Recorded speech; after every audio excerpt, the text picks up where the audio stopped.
I am here for myself to reveal what I said in the beginning, the original lie. So that we can know what there is to undo. We can't undo what we don't know. We just suffer in innocence. Yes. Anyone else? What did you hear, Cookie? I heard her great clarity and her wondrous acceptance of turning around immediately. Yes. And yes. Yes. Yes. No war with it. Just turn it around. And on the last one, she didn't move until it was hers. That's integrity. And then it changed to the next integrity. Until finally there's only truth. Nowhere to go. Our own nature lived. Anyone else? What did you hear? What did you hear from the work or the music? I love when you don't hear anything. That's fine.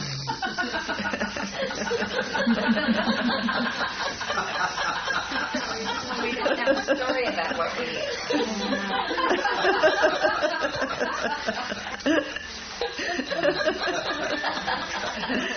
Oh, that's wonderful. Yes, over here.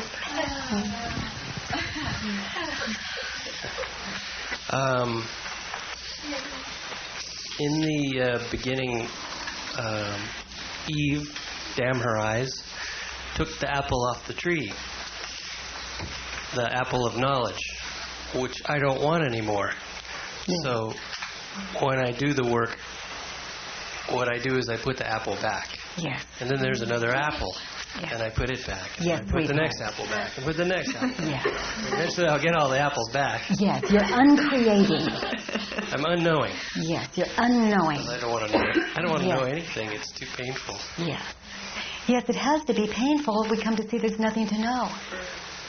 One by one as we put the apple back on the tree of unknowledge. Yes. Okay, sweetheart, let's do the work.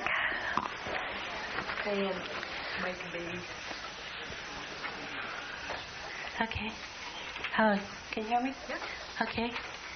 I don't like Playboy magazines and other magazines like that because they don't see what's really inside of me. Okay. They think you should be 34, 24, 34 or something like that with long legs and certain height and preferably blonde. Okay. Who thinks that? Now, magazines don't think it. So who thinks it? And who, if you're pointing outside, who do you think thinks that? If I think outside? No, who do you think outside of you thinks that? Men? Men. Okay. You are probably right.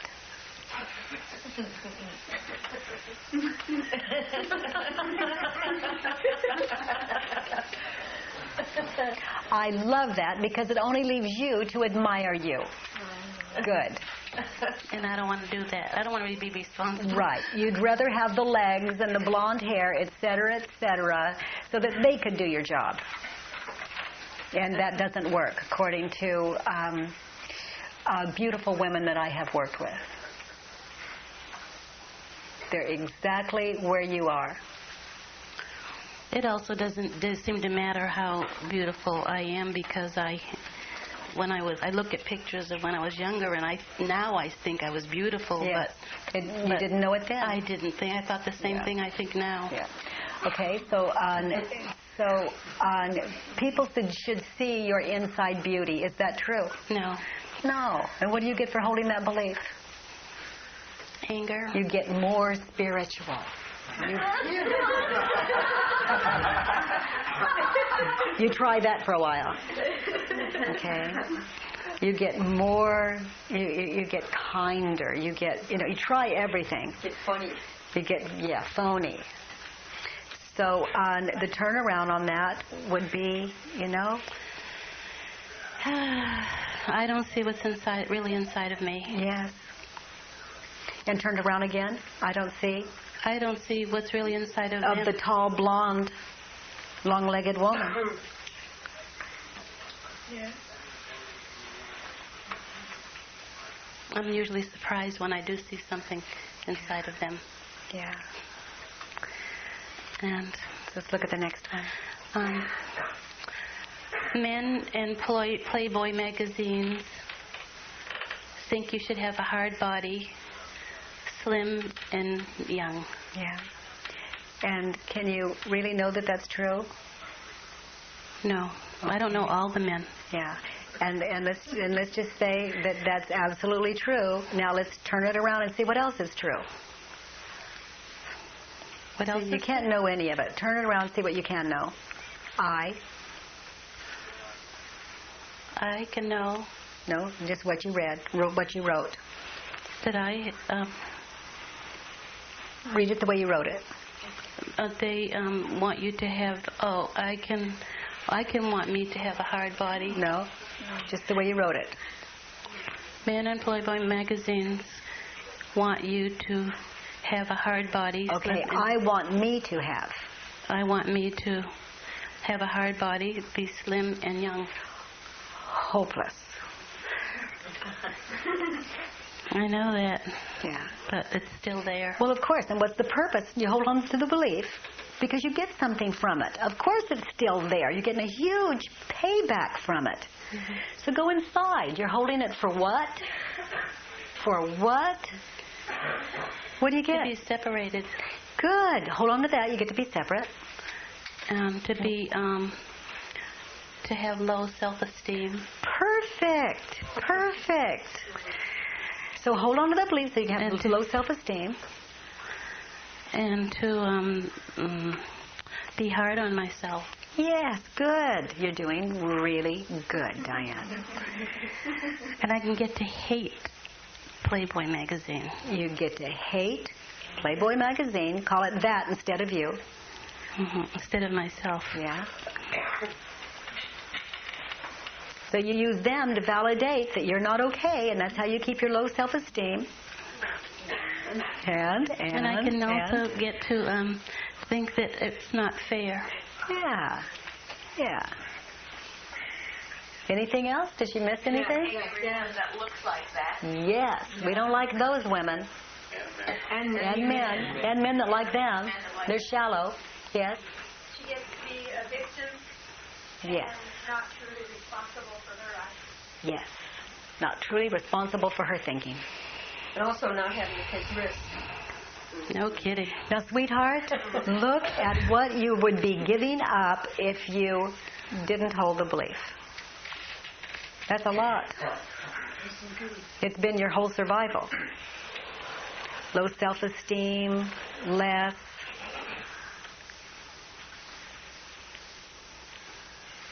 Let me see. Should I keep it or not?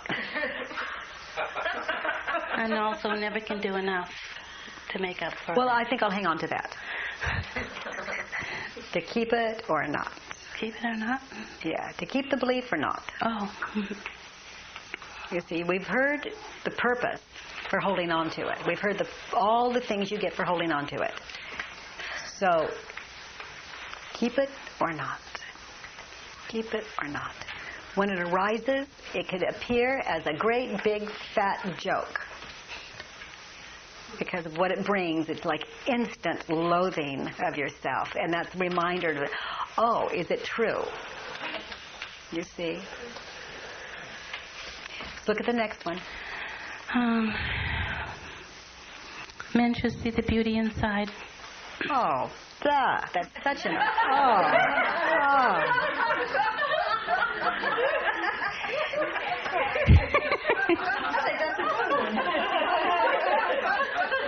Hopeless. I should see the beauty inside. Yeah, if you think it's such a great theory, you try it. I don't actually. I mean, even in other people, it's the same You can't thing. see the beauty inside of you. Why do you think we should do it? You do it. You be the teacher of how to live. How perfect you think it's our job so you don't have to do it. Look at the next one. Men should not expect outward perfection. Oh my, turn it around, sweetheart. This is your prescription for happiness. I should not expect outward perfection. Yes. Yes. Oh, you're there. Okay. The reason I don't expect outward perfection is just another way of focusing outside myself so I don't have to be present. And the way I attach to it is I call it less than perfect. If it's soft, I say it should be hard. If it's hard, I say it should be soft. And you do have a hard body somewhere on you. Your bones are hard. Actually, most places. Yeah, there's nothing that you could want that you don't have if you look for It's it. really true. I am hard. Most places, there's one place, and that's what I focus on. Of course. We just had a good comment over here. We do have a hard body. Oh, whoa, that is good. Another reversal. Another reversal on that. Oh, good, yeah. I should see the beauty inside of men. No, the last one. About the hard body. The outward appearance. The what? The outward appearance. The hard body. Oh, Outward perfection. I should see I should not expect outward perfection in men Yes. and others. Okay, look at the next one. Playboy magazine and men are shallow. Turned around. I am shallow for thinking this way. Yes. It's very shallow. I'm not living my big. Where is it? Big. Isn't that the purpose of holding the belief? I mean, what else does it serve? I mean, 11 years I haven't found anything else that it would serve. What else? You hold them. Why?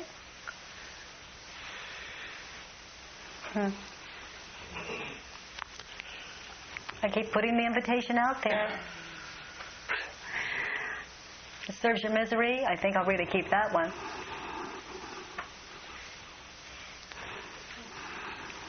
Look at the next. I need men and Playboy magazine to begin to notice what beauty really is.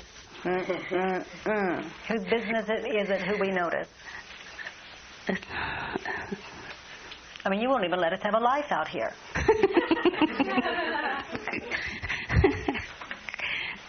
Okay. Men in Playboy magazine should begin to love all types of shapes of women's bodies. No. No. No. Turn it around. Hopeless.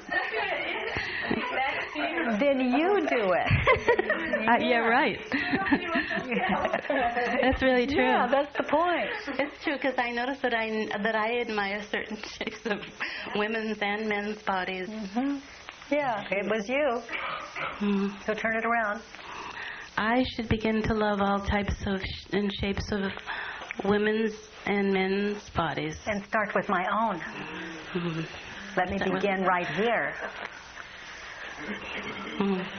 This is the place. I'll begin here.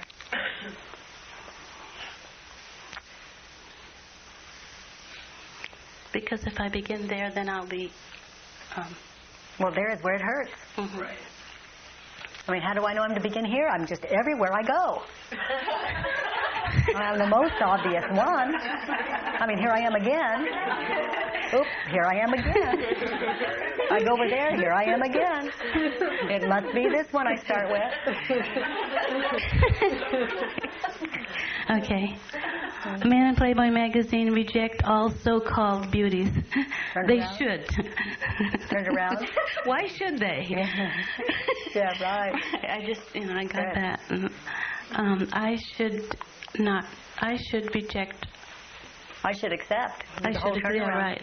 I should accept all so-called beauties. Yes.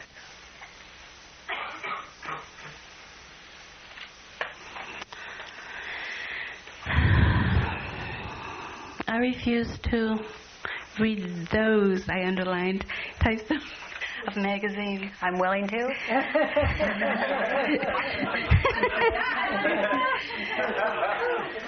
I am willing to read those types of magazines. To see what else it is I have a prejudice about so that I can undo it. I look forward to. I look forward to reading those types of magazines. Yeah, Larry Flint, watch out.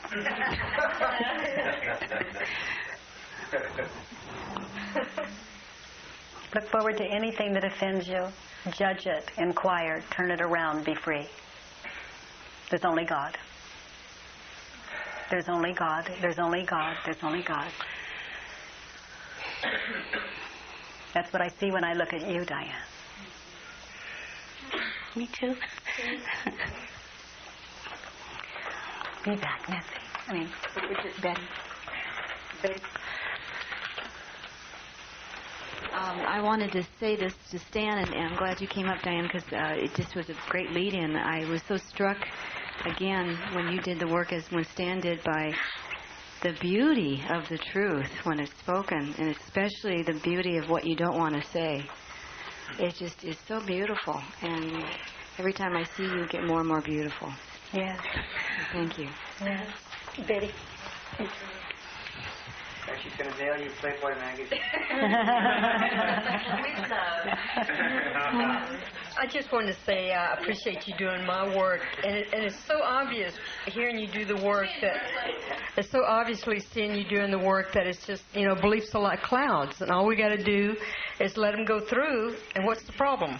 And it was just really obvious seeing you do it. Why? Because I'm so ugly. Just joke.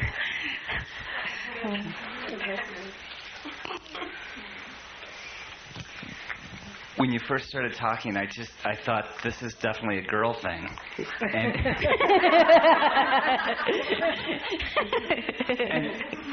and I'm realizing how much it's my thing too. I mean, I can hardly look through Playboy without being riddled with judgments too. Yeah. And it's like there's maybe a handful that I say, yeah, those are the ones. I mean, it's like the judgments are so deep and so pervasive, and really. Huh? What kind of judgment? About what body types I like and don't like. Yeah, it's so thick, and I see how I never thought about that, but just how it limits choices in life and limits for me. Oh, I remember what I was going to say. There's been times I felt so victimized by that myth myself. Because I feel so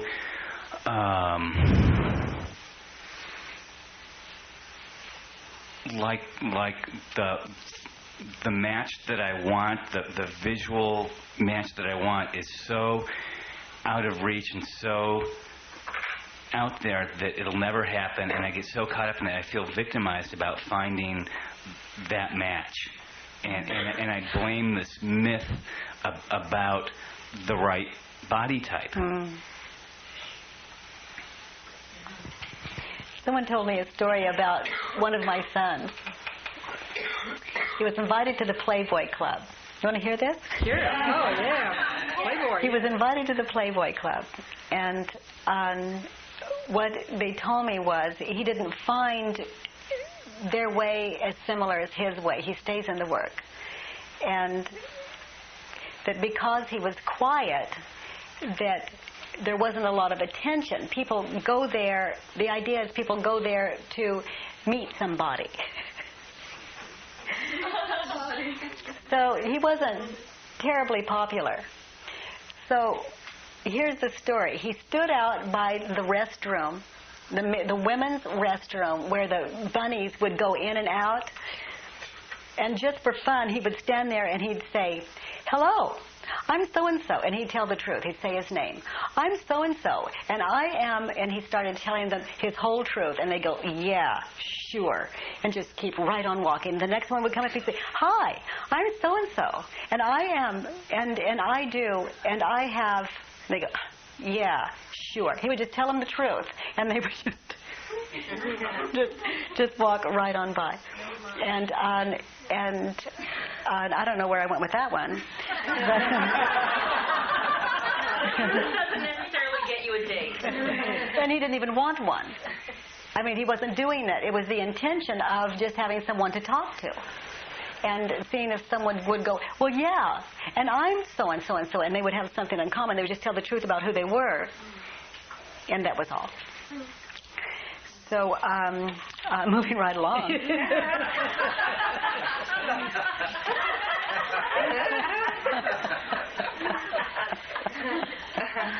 Okay. So, was it that there was so much in the lie that they were this body that they couldn't relate to him as a person? Is that what you're trying to say? well, that kind of truth is very difficult to hear. That kind of truth must be a lie. It just reminded me of a story. You know, that kind of truth is just too blunt. You know, it would be like on my,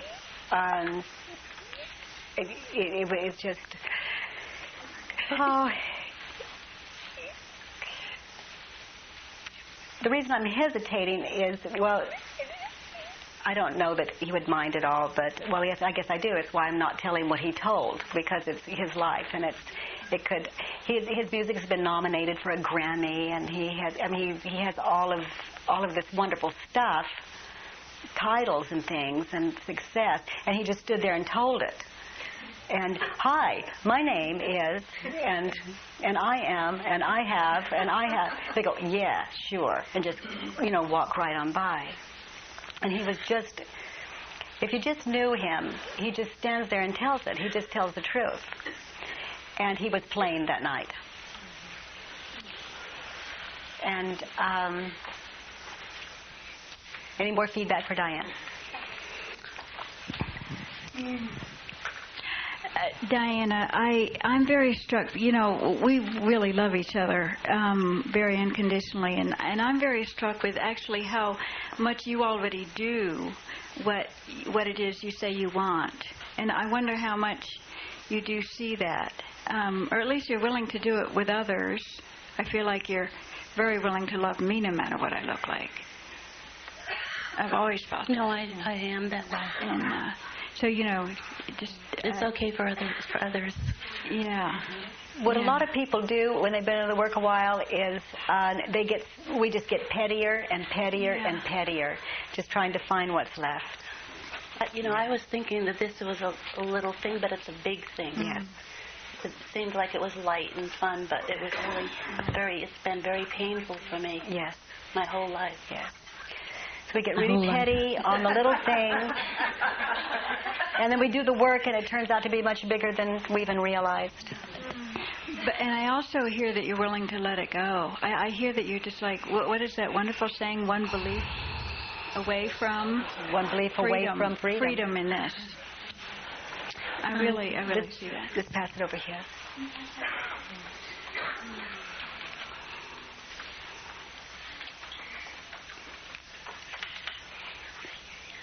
You talk about being victimized by Playboy magazine type things. It's kind of interesting because I feel similar. I feel victimization also because I realized what I was doing, but I didn't realize how profound I was doing it. I don't know how to get out of doing it. I mean, I would use that as a way of keeping myself not intimate with someone, keep my way distant. I mean, their breasts weren't just perfect, and this wasn't right. Yes. And rather than looking into their eyes and melting, and I mean, there's certain and accepting the person. I like a thin body, something comfortable, that attracts me. Yeah. But beyond that attraction, if I found someone that I was attracted to, I would still find the fault. Yes. And how do you get out of that vicious cycle? We do the work And then in the presence of true beauty, there's nothing, no beliefs in the way around a body that would keep us from it. A body doesn't attract us or repel us one way or the other. Only beliefs do that. Only one that would hold beliefs as truths and not inquire. So you do this work and it just happens that you fall in love in the moment with the one you're with. I mean, people who think, I'll find the perfect one, we'll get married and live happily ever after, it doesn't work that way at all. At all. I love you, I don't. I love you, I don't. I love you, I don't. That's the way a marriage works. It's you. It's you. So as you undo beliefs, you just love the one you're with. And then, I woke up married. I'm kidding. I woke up the way I am. Literally. And we're all doing that. We can say that at any moment. All of us. You wake up single, perfect. You wake up married, perfect. We just do this belief. Just the one arising. When we're in this workshop, we talk as though there's time. And that's why the work is just so sweet. It collapses time. And eventually you just become in the moment, and everything is an illusion. Everything, because you don't leave you anything. And you don't even know you're doing it. You just do the work. And then you begin to notice you're free. In this room are sitting people with resistance. Some of the people that you have heard today that are like angelic in their flow and they're letting it go. Some of the feedback we've gotten from people. I think of those sweet, like Playboy bunnies and the models and the television stars and so many of them I've had the privilege of doing the work with. And our prejudice about their beauty is remarkable.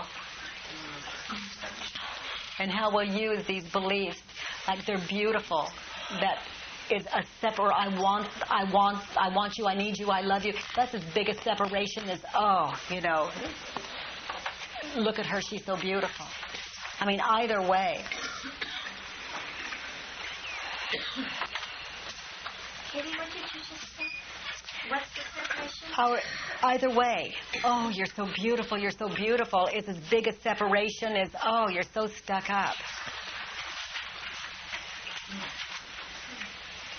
It's a prejudice is a prejudice.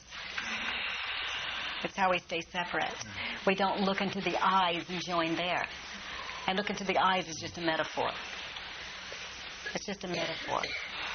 When I'm with you, I'm with myself because there's no belief that says there's a you. Because you stay in this work long enough, you learn to speak literally because you know what the truth is and you become just a resonance. You do the work so many times on paper and turn it around, someone asks you something and you're the living work, the living truth. There's so much about this work that it's just not told. Only people who stay in the work can experience the infinite. It's not the only way, it's just one way. But people who stay in the work, that's what seems to be consistent with us. My friend here did the work, and we were in Houston. I was doing a Texas tour, and she was there and went back to her best friend, her love, the one that could hear her, listen to her, that resonated with her. Is this accurate? The one that was always there, that had the same spiritual understanding, the whole thing. And she called him and wanted to share all of her wonderful experiences with the work and be with him. And he said, where's the microphone? So he came over and we were sitting on the couch together, and as I was talking, he said, I think I'm leaving. And he had a heart attack and just died in my arms. And he said, he said, I don't want to go. And then the next minute, he said, I'm going. And that was it. And I felt the feelings at first. And then afterwards, I was looking for grief, because there was a thought, a belief that there should be grief. But I didn't feel, there was no grief, there was no grieving. And for weeks I kept looking for grief, because there was a belief there should be grief. And yet I felt the fullness of that I'm the same as Ken, and Ken's the same as me, and there was no difference. So there was nothing out there that I could get that I don't already have. And it was just a very different experience for me. When Zita first described it to me, she would say, I think, oh, my best friend, who will I talk to? You see, and she would reverse it. And can you remember some of those? Yes. I missed Ken's wisdom, and there was immediate reversal. There's no way I can miss Ken's wisdom. I'm that wisdom. I'll miss Ken's compassion. There's no way I can do that, because I am that compassion. And it kept going. Everything I thought that I had in Ken was me. So there was no difference. Can you hear it? He turned out to be her illusion, and because she knows herself, he couldn't die. He was never there in the first place except as her story. And without the story, there's love, and when the body falls away, there's love. It's unchanging.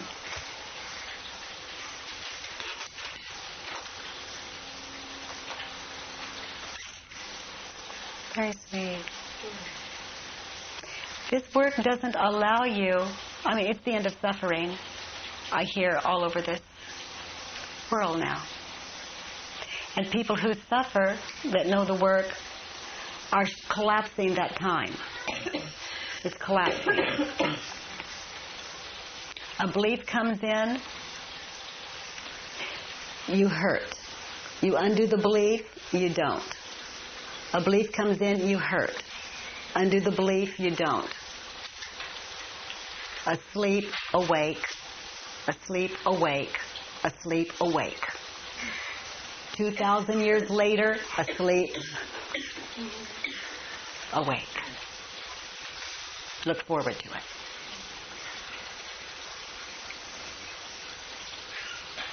Enlightenment's in the moment. That's all there is. There's only now. You hurt now, heal it. The end.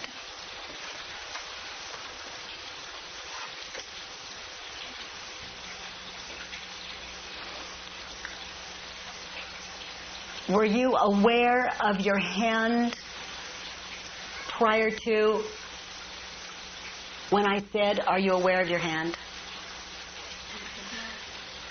Was anyone here aware of your hand?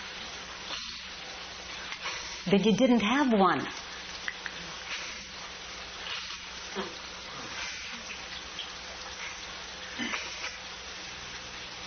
You didn't have one. Until you bring it into existence with a belief it doesn't exist. You are your beliefs. On the other side of that, you're no thing. That's what's meant by I'm not a body.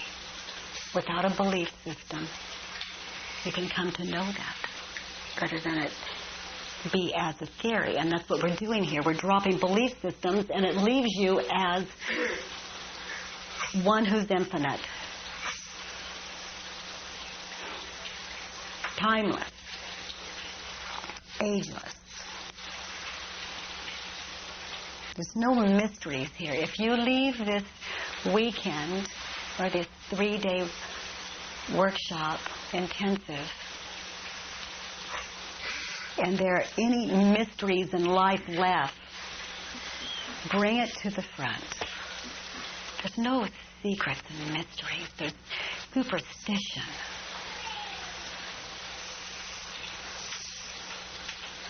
There are no questions that are legitimate. It's another way of perpetuating that there's something that you don't know.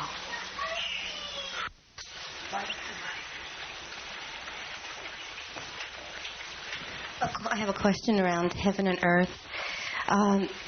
When I'm here and we're fully immersed in doing the work, there feels like a feeling of full expansion. And when I go back and there's doing the work daily, and sometimes the pull from the worldly situations and the feeling in your mind, yeah. Right. It doesn't. I don't experience that feeling of a full expansion as I do when I'm fully immersed in doing this here. And though there's an understanding that it's the same, but that's not the full experience. So, and how often do you write? Well, it's not a getting caught. It's not a velcroing. It's not even that. It's just daily being, and it doesn't feel like the attachment that this is okay and that's not. But yet there's not the full expansion, but there's not the velcroing either. So it'd be whatever you say it is, and you could write it out and inquire, and see the piece that you are using to keep yourself from what you experience here when you're out there eventually. The piece is experienced, and there is having to do things, just the doing, and, boy, getting this language. Can you hear it? No. There's nothing you have to do. It's not the doing to get the experience, the feeling. It's just daily life, teaching the classes, just doing the things that I do in daily life, my work, whatever. But it's not the velcroing. It's just there's some intention there of accomplishing something. Is one thing you could look at. To accomplish the feeling of the expansion that is fully felt here. When I'm here with everyone doing it like day to day. Even the word job or going to work or with your classes or your daily living, I can hear it over and over and over. And only you can know what your intentions are. Only you can know how much of that is real for you. To say it is like in and out, in and out. What I'm hearing is the limited information I have, and I know you're trying to give me all of it. With the limited information, all I can say is we are really wonderful friends and love being together. And whatever that is, you hold stronger and stronger and stronger. Say a little more with that. What do you mean hold stronger? Well, when friends hang out, we take each other on. You mean our energy together? No, our thought systems. Thought system, okay. Like in a space of someone who holds the truth, who is it, the experiencer of it, there's no way you can get anything but that. Right. Period. Right. So you go out, what you call out there. The illusion. And you can get your old stuff validated back as you're using without noticing. Yes. Okay. I just want to fine-tune that a little. Yes. Okay, so what I'm doing is... You're buying it. You're buying the lie. Buying the lie and getting caught in the illusion. Because you think it'll give you something. You just flip a little, and when we're together, you don't do it or not. But not in this presence. Yeah. Because you know it's not bought here. Right. It doesn't exist. Right. So when I'm in the illusion of the daily existence, I buy into it because I'm getting caught in that. You want something. I want something. And you want that more than presence. Oh, yes. Yes. There's something that the ego wants. And the presence seems to slip back in the background a little more, and then ego where the wanting something gets a little more prevalent. Yes. Yeah. So we sit down and write. But this is... And become new. Or just inquire where we are. I think it's the inquiry. Yeah. That's the one. Thank you. So Peter, on what about violence on TV? Is that like the dominance, that kind of thing? I think it's the same. Also, there's a part of me that feels for other fellow beings that are being hurt. It hurts They're being me. hurt. Can you know that? Yeah. Well, I see somebody. There's that knowing. God is everything, but not that hurt. Mm-hmm. A little kid standing at an automobile accident when all the adults are going, oh my God, oh isn't it terrible, and they're vomiting and throwing up, and oh my God, call an ambulance, and they're doing all of this stuff. Little kid looks at it and he doesn't get it. Mm-hmm. He's not hurting. He doesn't see hurt there. Mm-hmm. He has nothing to project as that. You see. But experiencing pain. And you're projecting that onto the body over there like it is somebody. Yeah, but let's say this arm falls off or it's being severed. That's painful. It's not painful until you have the belief that you're supposed to have an arm. Feel it. Close your eyes. All of you do this. You just lost your arm. Okay? Now tell me, when does the pain begin? Oh, when the cut happens. Not according to people who have had that have had that experience. Then that's just my projection that there's supposed to be something whole that's now not whole anymore. You're projecting what you think it would feel like onto form. Mm-hmm. And using what you see is their pain not to be present. And it's a big one with us. When you can do that, you really have the proof that there's suffering here, that there's something less than God, something less than paradise. Work with this in your meditation. Go into the bad news and see if it's so prior to the projection. No matter what the atrocity. Thank you. It's like that's a new way of looking nearly at everything. Everything but God, in reality. Yeah. While you're projecting all of this pain and fear and teaching it, I'm on the phone calling 911. Or I'm holding the one looking straight into the eyes because I don't see a problem. Or you could be there running and like your music, it just flows. It just flows. When you think a note's going to end, it just has another life that moves through it. It's the most amazing thing. I've not ever heard music flow like that. And that's the way that's your capacity to flow to another that appears where they have the belief system that there's a problem.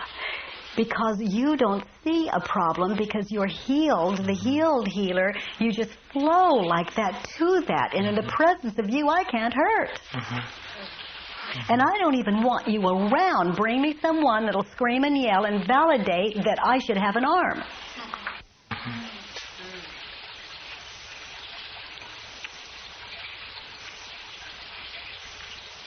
So go inside and play.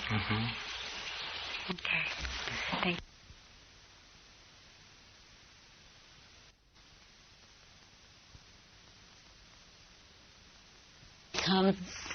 So many of us just become walking number sixes.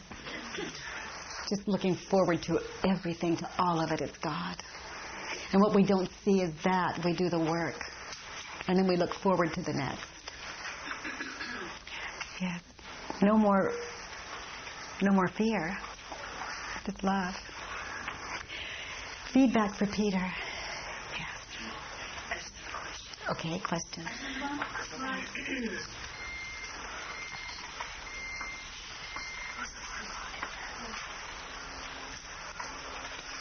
I'm in this controversy here with this thing about that as long as I define God, then I can't know God. Yes. And yet, on the other hand, we're saying that God is everything and everywhere. Yes. So how do we distinctify that? You just did. You're accurate. Yes. You've done 2 different levels there. If I say that that God is everything, and I come at that, it's a theory, it's not my experience, God is everything, and I inquire, can I really know that God is everything? I can't know that. I've just experienced the integrity of a saint in that admission. If in fact it's my truth, if I really get that honest. What do I get for holding the belief that God is everything? I get to be separate from God. I'm defining God. Who would I be without the belief that God is everything? One with God. Do you feel it? One with. It's tricky. It tricks me. It takes an absolute purity. It will take everything from you, even God. You can't have anything but God. You can't even have a theory about God. Only God. Prior to all of it, God. Absolute salvation. Not a breath movement away. Won't allow it. All the way, sweetheart.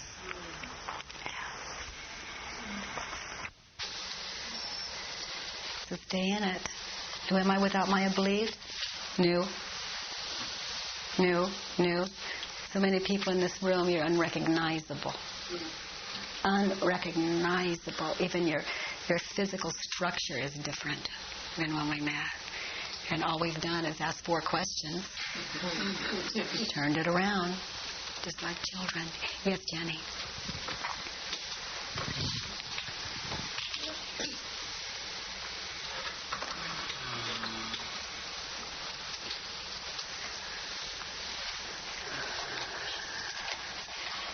Thank you. Could you talk a little bit more about intentions? Because when you first said the thing about the lie, it was like it went by so fast I had to ask Tammy to repeat it. And she said it was when someone told a lie, and you said you projected that there was an intention preceding their lie. And I think I spend a lot of time thinking I know what other people's intentions are. I think even more than... That's so you can see what your intentions are. If you turn it around, you can see your intentions, because you can't know ours. And I have this idea that it doesn't matter what somebody does as long as the intention behind it is good. So if I reverse that, then whatever I do is okay as long as my intention behind it is good. Yes, sweetheart. Yes. But is that just a lie? No, it's where you are in your truth. I would say, I won't hurt you. Okay, well, I can't know. There's no way I can hurt you. So for me to say I can't hurt you is insane. I do something to you. You tell the story around what that means and what that is, and you hurt you with the story, with your story. Period. I mean, if you're walking and a tree limb hits your face, you think, oh, I should have ducked. But if you're walking and I slap your face, you tell the story about how I did it. And I'm a tree limb. Your story about the limb on the tree is the same story as me slapping you. I mean, it's just story. So if someone slaps me, I don't bother with a story. If I want them to stop, I need to stop with my story. That's what's meant by turning the other cheek. turn to the truth of it. And if you think that it hurt on that cheek and you think that it's wrong, turn the other one until you get it, and then turn this one until you get it, and that one. I mean, even if you don't, you're going to get slapped anyway. One way or another. 6. It's like 6ing it. Yeah, number 6 it. Then if I reverse it back to me, then what are my intentions? This question just came up. What are... Okay, so if I have a story about what it would be to harm you, like if I think, I shouldn't tell her she shouldn't wear red and white, I would tell her, but it would hurt her feelings. So I can't hurt your feelings. I don't have that power.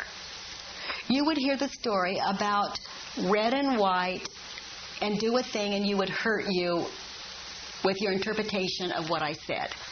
Now, so I can't hurt you. No matter what I say or do, I cannot hurt you. Your story hurts you. Okay, now, if I have the belief that I could hurt your feelings by telling you about wearing red or white, then I don't tell you that because I hurt me when I do that. Can you hear this? Yes. No one can hurt.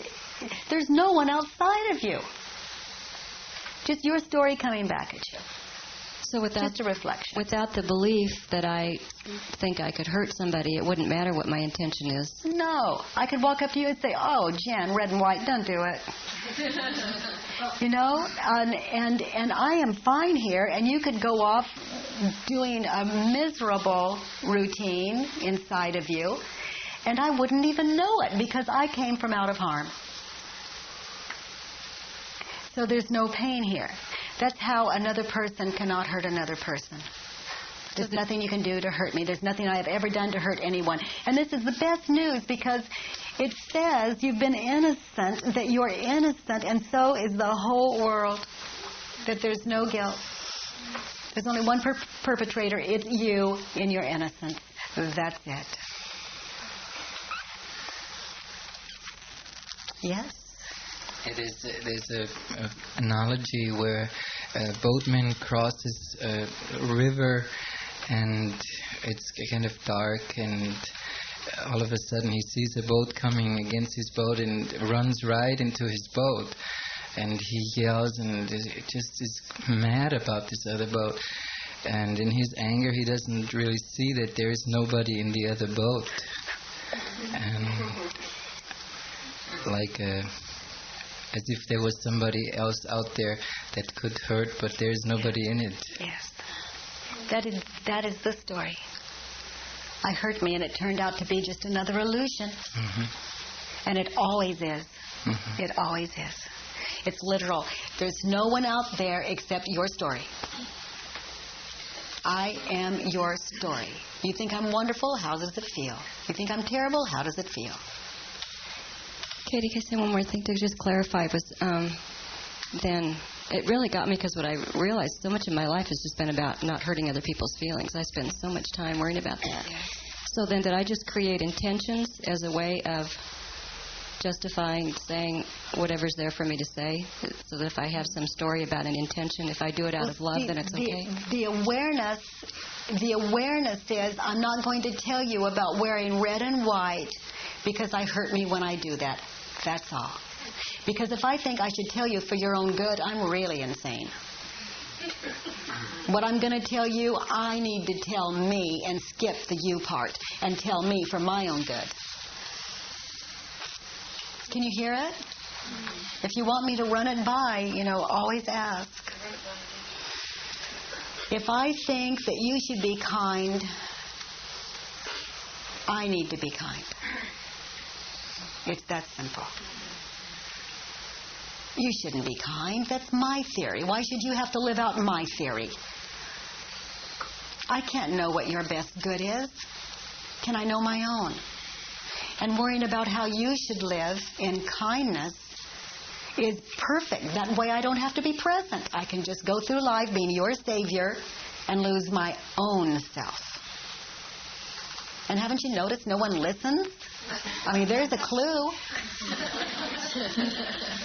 Katie, even if it's not a judgment, You listen. even if it's not a judgment, though, if say I'm in a relationship and I feel that I need to move on or I want to move on, so it's not a judgment about that person. It's just something I need to do. And if I'm worried about hurting their feelings and I don't do it, then you're hurting you. Yeah. Any reason you would not do that, it would be like to tell him my truth would hurt him. Can I really know that? No. I can't know that. I don't have the power to hurt him. So, with Paul, I just love, I don't know. It's the old story where he'd say, "Do you love me?" And I'd say, "No." It was honest. I couldn't find it. And then 5 minutes later, I'd say, "I love you now." My truth is, I do, I don't, I do, I don't, I do, I don't. It's about awareness. No, excuse me, I love you all the time. No, that's not my truth.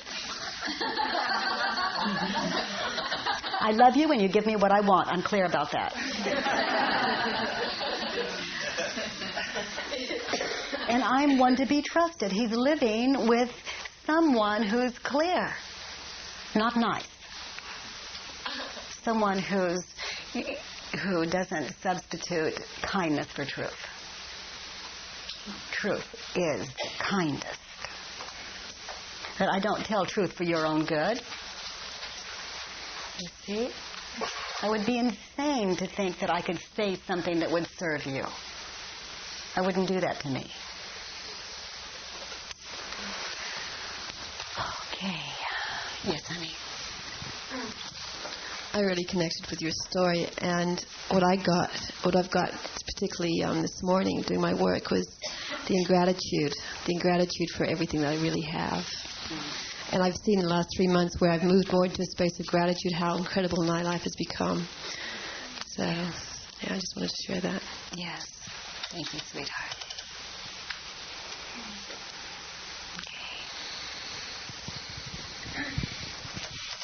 I've had this question about decision making. If everything is God and there are no preferences and everything is equal, then what would make somebody make a decision, for example, to take a job in a different city or something like that? And I know you're supposed to listen to the still small voice, but what if your heart tells you to go and not to go? Well, I have an expression. You need to make a decision. If you turn left, the worst that can happen to you is a belief. If you choose to turn right, the worst that could happen to you is a belief. And if you choose to stay where you are, the worst that can happen to you is a belief. So how do you make a decision? That's it. Doesn't matter. Doesn't matter? You just go spontaneously with You're going to tell about how this was right or wrong, or you're going to tell about how this was right or wrong. You're going to say how they were both right or wrong. So that's it. Things don't really happen. You just appear to be making a decision, and actually it's making you. That's very well said.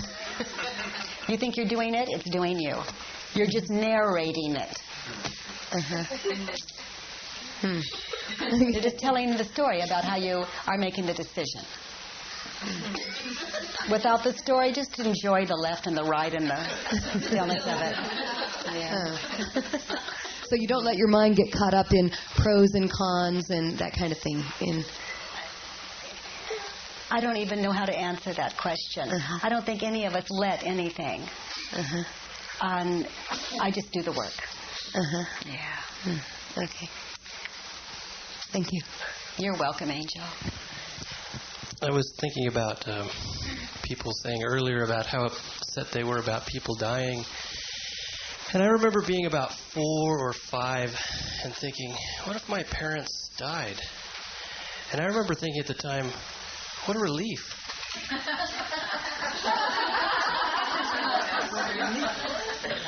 And I remember being kind of disturbed thinking that. Like there must be something the matter with me. And I would check back on that every once in a while, but it's always been there. It's like... Yes. I love that you've held it. It's like, so? What a relief is an integrity. It comes from... By integrity, what do I mean by that? It's worrying about their death. It's so painful. It would be easier if they just died. Because this is so terrible. I'm living their, to say I'm living their death all the time can't really be heard. But the terror that we experience and the belief that they shouldn't die, or that it wouldn't be okay if they died, that terror, it's better that they just die so I can see anything that would happen after that isn't as painful as what I'm living. I just thought it was an interesting contrast. I mean, I was feeling bad for not feeling bad. Yeah. And the second thing I was thinking is, recently, and more, people come up to me and they say, "Hey, how are you?" And the only response that keeps coming up is, "I'm a beautiful man in a beautiful world." Yeah. And it doesn't really matter what the story is at the time. The answer is always the same. Yes. Yes. Yes. I have some confusion about, you say narrating a belief, and then my belief about creating things, creating my reality. That's the narration. I mean, it's already been created, and it's not, what you are appears not to be enough. And that's just silliness. It's already been created, and to think you're creating it is nothing more than narrating movement. Mm-hmm. You're doing the story of movement and what it is and where you're going and who they are. Mm-hmm. That there's a they in the first place.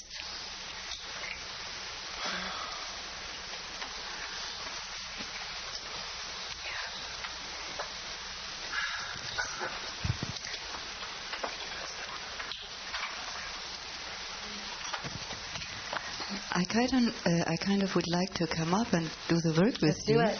At the same time, it feels like you have been taking the carpet out already.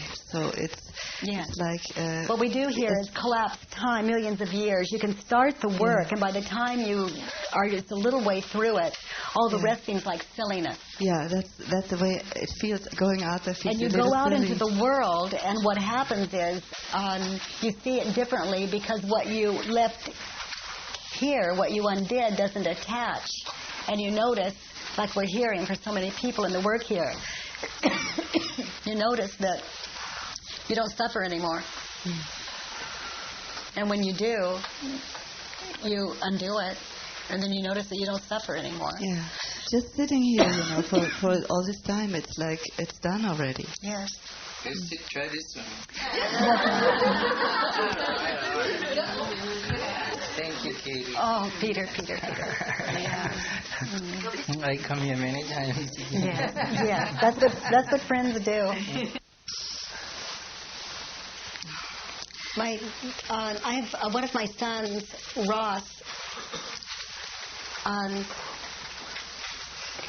He went through a period, I don't know if he still does it, but when he sees someone in need, he lives in Santa Monica, and when he sees someone in need, or if he's at like Disneyland, I think you get to see him do this a lot, and he sees a little kid that's wanting something and doesn't have the money, or someone that's hungry, all in his perception.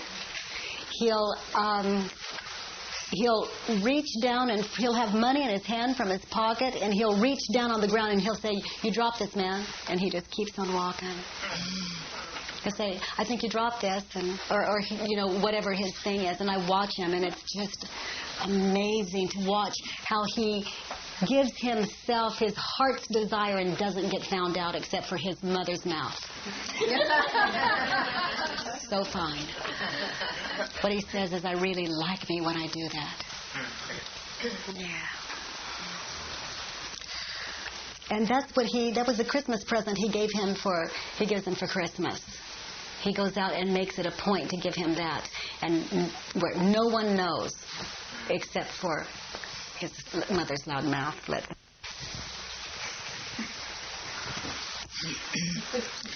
I resent God for putting so much misery to my childhood during World War II. Yes. Making me a refugee. Yes. Living in camps. Yes. And having to walk without being strong enough. Yes, sweetheart.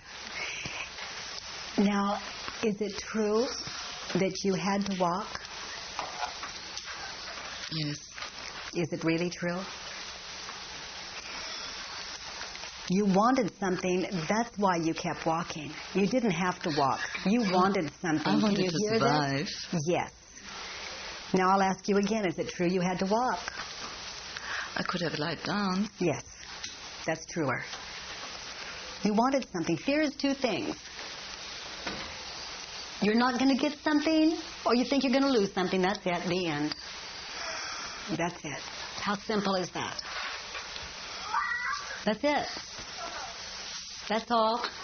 It's that simple. I wanted to survive. I walked. Yeah. Mm-hmm. Yeah, you wanted something. You didn't have to walk, sweetheart. Isn't that fine to know? You walked for you. No one made you.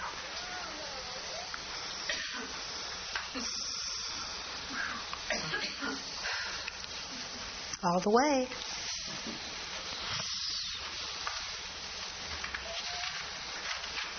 True. Yes. Your love.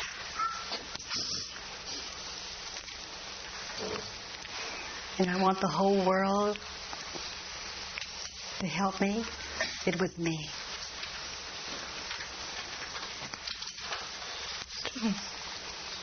God didn't give you life, you did. And in the experience of knowing that, now God and I are one. Let's read that whole thing turned around. I resent me for putting so much misery to my childhood. Yes. Your story about how that wasn't okay is how you put you in prison camps. And in a world war. It's a mind war. Mm-hmm. Just like you didn't have to walk. The rest of it was just an illusion also. Let's keep reading. I resent me for putting so much misery to my childhood during World War II. Yes. Making me a refugee. Yes. And making me live in camps. Yes. And making me walk. Yes. When I wasn't strong enough. Yes. Now, you weren't strong enough, is it true? No, I wasn't. No. Not true. You're perfectly strong enough. It's true. Yes. Isn't it wonderful to step out of refugee camp into freedom? So easy? Today, so easy. Yeah. Now is good. It's enough. It's enough refugee camp. We do it from here. From that chair, we're free. From wherever we are. Right. That easy. The truth will set you free. It's literal, isn't it?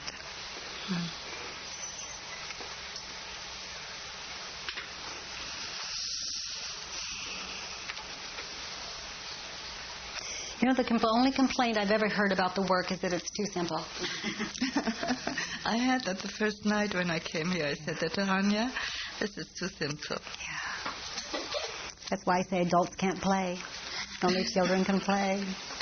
Yes. I love that you're a child. Let's look at the next one.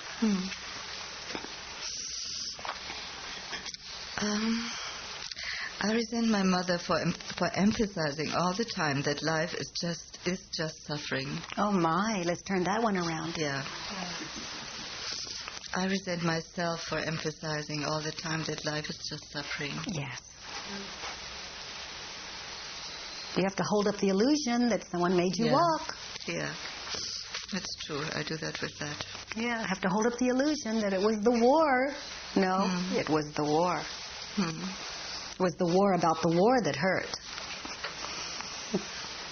True. Yes. I need to blow my nose.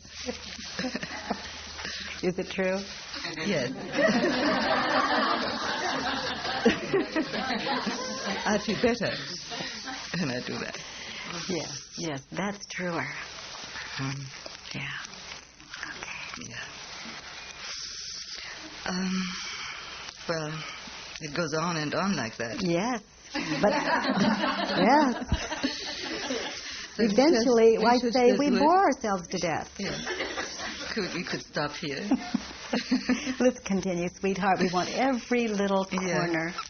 So I resent God for allowing suffering to be there at all. Turned around. I resent myself for allowing suffering to be there at all. Yes. And now you can do that. Just drop the resentment part, and when you experience you suffer, do the work. Yeah. Yeah. Resentment isn't something we need to get us into the work anymore. We just go, oh, and we do the work. I look forward to all this pain.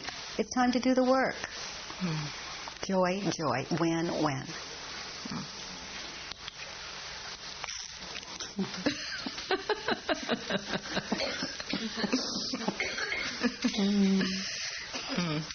So, I resent my father for molesting me when I was a child. Yes. Turned around. I resent myself for molesting me when I was a child. Yes. Molesting me with the belief that he should not molest me. Did you say no? No. You didn't ask? So I said yes. I did that. So read it reversed again. Yeah, you did that. You didn't ask. I resent myself for molesting myself as a child. Yes. You didn't ask. And you wanted something. That's why you didn't ask. What did you want? What did you want from him? I wanted to be close to him. Yes.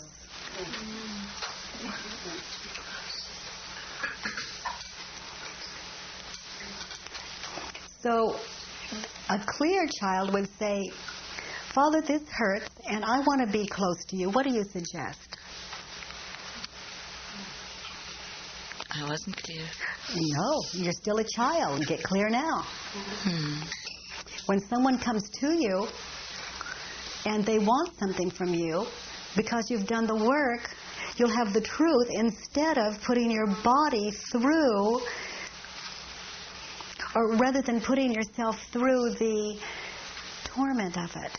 You'll be clear. That's what this work is about. How do you molest you? How do you say yes when you mean no? You want something. And a whole lot of you as children were incested, molested over and over and over because you wanted something. I love that you're here today. You know, what was it that you wanted? You see that you weren't able to express, and you said yes because you were afraid you were not going to get what you wanted. That's the lie. You molest you when you do that.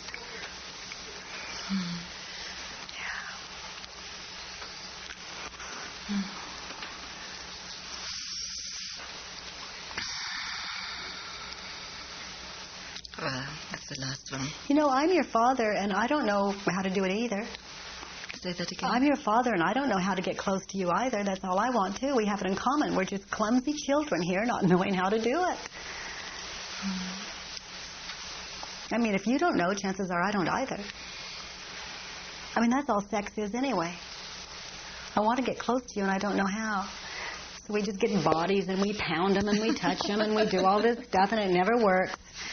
We call orgasm it, you know. So it just doesn't work. You know, it's like a Band-Aid. And we really like sex because we're really into it. We're out of our minds. We hit that space between thoughts.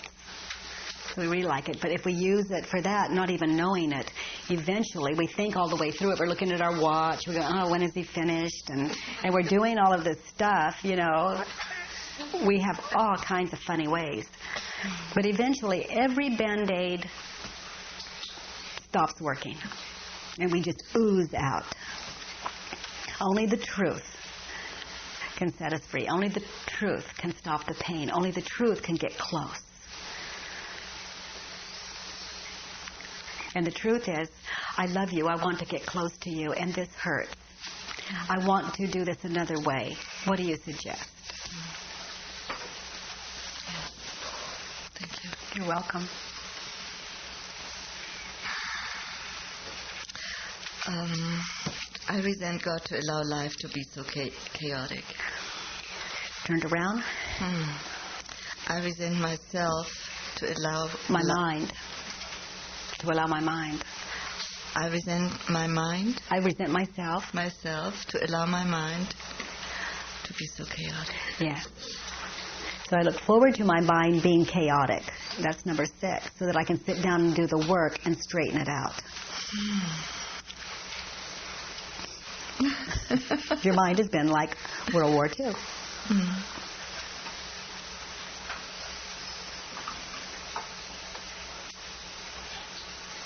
I worked with 2 women who had been in the war, and they were little bitty children, and they lost their parents, and there were just these 3 little bitty girls, and they would hold hands and try to survive and find things to eat, and no parents, no relatives, and just going through where the bombs had gone off, the whole thing, and they were there in their 70s.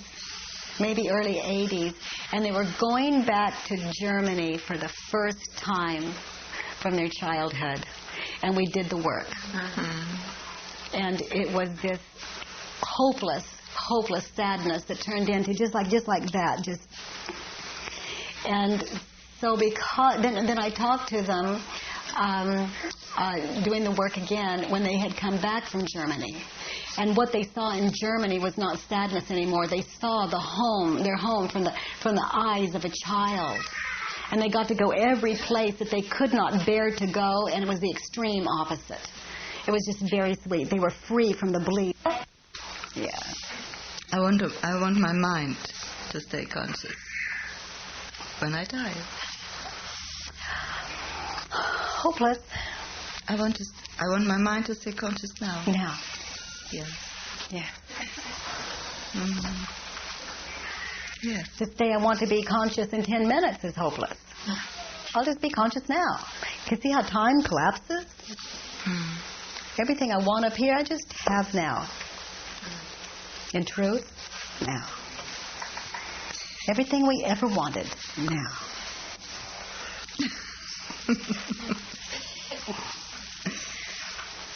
It's really easy. Yeah. Yes. Simple. And the next one? My body should be without pain and vibrant. Hopeless? Put the word mind on it. My mind should be without pain and vibrant. Yes, honey. Because when your mind hits the lie, the illusion, if you don't inquire, then that's, it's pain and violence. To let you know that you need to go back up to the mind and get honest. Inquire.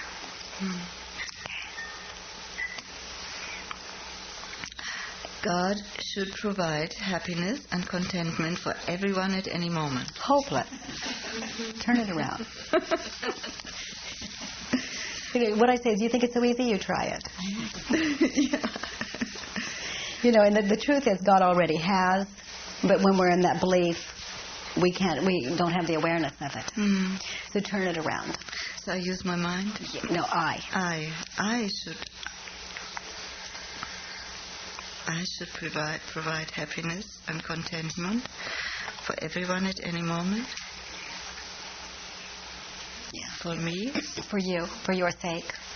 Yeah. For my sake. Yes.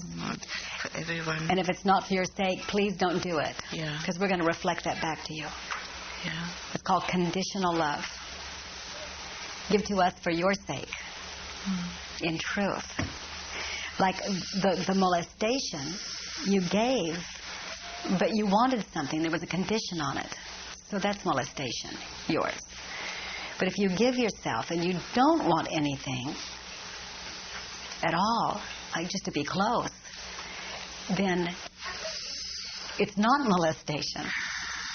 It's closeness and joy.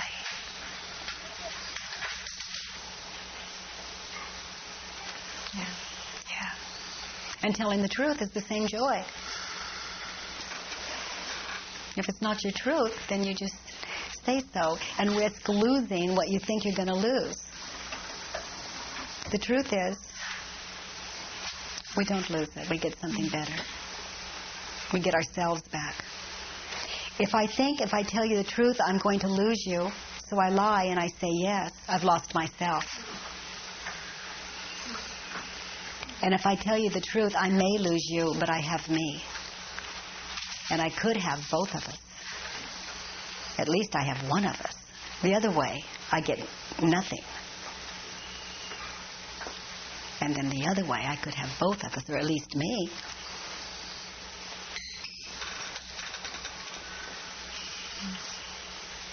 Yeah. And that lie takes us out for how many years? From the molestation? And from the little girl walking? Oh my. Yeah. Long time. Long time. Let's look at the next one. So I didn't write anything. It just came to 5. I need. Okay. I need my body to be strong and independent of others' help. Hopeless. Turn it around. We get I need old. I need we my get mind. sick. We die. This is hopeless. Read it again the way you wrote it. That's what this workshop is about. The body and dying okay. And aging.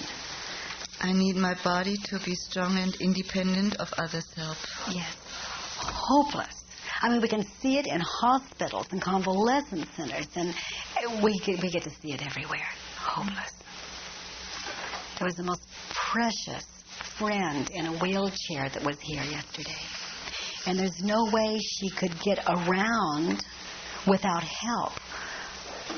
And this is all a story. This isn't her. So let's move from her and just use it hypothetically. But for her to move it around, she would need help, we could say. So it would mean asking. Now, I would ask you to take me everywhere, to the bathroom, to over cobblestones, anywhere. Everywhere I want to go, I could ask and not invest in what I'm asking for. Like if you say yes, perfect. If you say no, perfect. That's how I know I'm to ask someone else. And if they say no, how do I know I'm to sit here? I'm sitting here. No matter what that would mean, it's just a sweet thing. So if I have the belief that I would ask you to help me, the only way I wouldn't get that help is the belief of I'm a bother. They don't really want to help me. They're just being nice. What, sweetheart? I should do it myself. You see? Well, I can't. You see, so that one lets that one out. Okay. They're going to see me as a bother. Okay. Having to go to the bathroom or wanting to move. Who would I be without the belief? I would be asking. And when you say yes to me, I know you're telling the truth because I'm coming from a place of truth. So my experience is if I can't do it and it comes to me to do it, it doesn't matter to me whether it's my body doing it or your body doing it. I'm in a space where your body is my body. Of course you would help me. You're my body. Because I would help me and I would help you. So I don't have anything else to project. I don't have a belief that says I'm a bother. I don't have any belief around you. It's called love. If I put a belief on you, I separate myself from you, and you are my very self. So I'm free. I'm free. My body doesn't have to be any of those things that you named. It doesn't matter if it's strong and fluid and healthy or not. I have your body that's strong and healthy. I don't need this. I have yours and yours and yours and yours. Because I don't have a belief that says we're separate. I don't need this. I have you. And if you're not there, I have this truth inside of me that says, well, I'll just sit here in this chair and wet my pants and undo that. And never, ever move. What a high experience. I can undo anything that would keep me from seeing this in the way the little girl did. The little refugee that thought she had to walk. As you know, for me, that's also and independent of other self. I mean, it's like I don't trust if I don't do it myself. Yes. There's no trust, and anybody else can do it for me. Yes. Well, look where the little girl came from.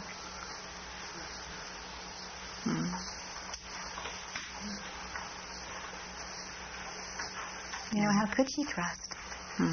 You keep undoing these beliefs, and you can find yourself asking, just joyfully, just bubbling up.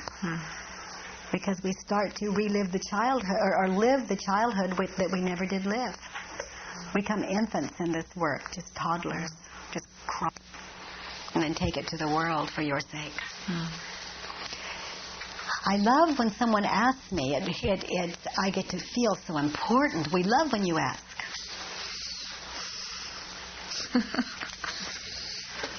Don't you love it when we ask you? Yes. Yes. Yes.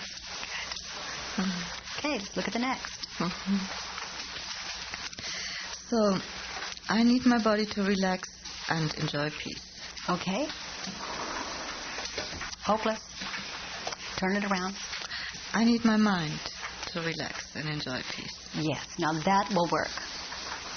When your mind relaxes and enjoys peace, which is what we get on the other side of the work, on the other side of a truth, then the body follows that. Body follows mind. It doesn't have a choice. They're the same. They're one. Isn't that fine? Yeah. Okay, and the next? So, I refuse to think that life is suffering only. Yes. So if you're human, you'll probably believe it again. So I am willing to, and read it just the way you wrote it, with no change. I'm willing to think. Yes. That life is suffering. Yes. Only. Yes. You'll probably do it again. And it will hurt, and it will put you back into the work. So I look forward to? I look forward to thinking that life is suffering only. Yes. How good of you to give you a break.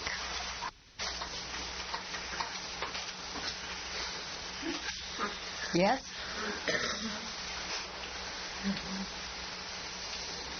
Something is still struggling in there. Yes, I see. Do you think that you may experience that belief again in your life? Do you think there's a possibility? Yes. Look forward to it. Thank you. Yes.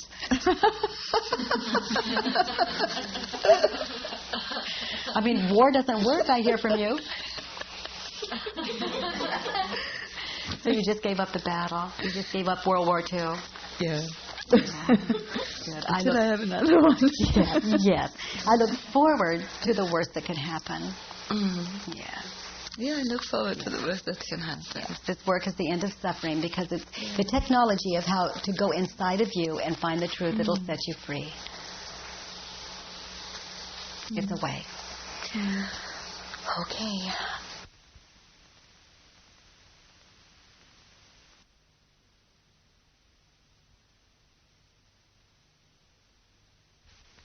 Okay.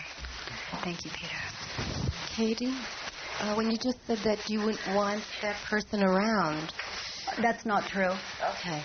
Yeah, I want anyone around. No, not you. Like if someone comes to me and they're going, oh my God, oh you poor thing, oh I'll help you. You know, my mind would be, just to be with them. They may have a problem. It's a joke. But I heard what you said, that let's say Peter was there and he was present and someone's going, oh my goodness, and they want that other person that goes, oh, you poor thing. When you were saying in the hospital, when someone came without their stuff, without their projection, wouldn't that be more inviting, or do they want, or do... No, do you care? No. No. No. If I went to someone in peace, because it came to me to do that, and they were crying or in perceived pain, theirs, by saying, I hurt, will you help me?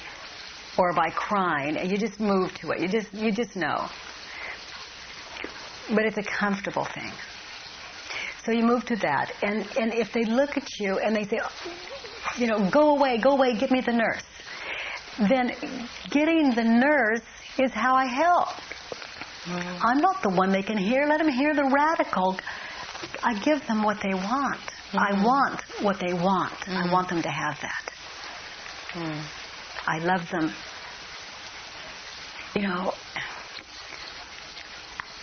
What do I say? You want to die, I love you that much. Who am I to take what you want from you? I'm absolute effect. There was a hand over here.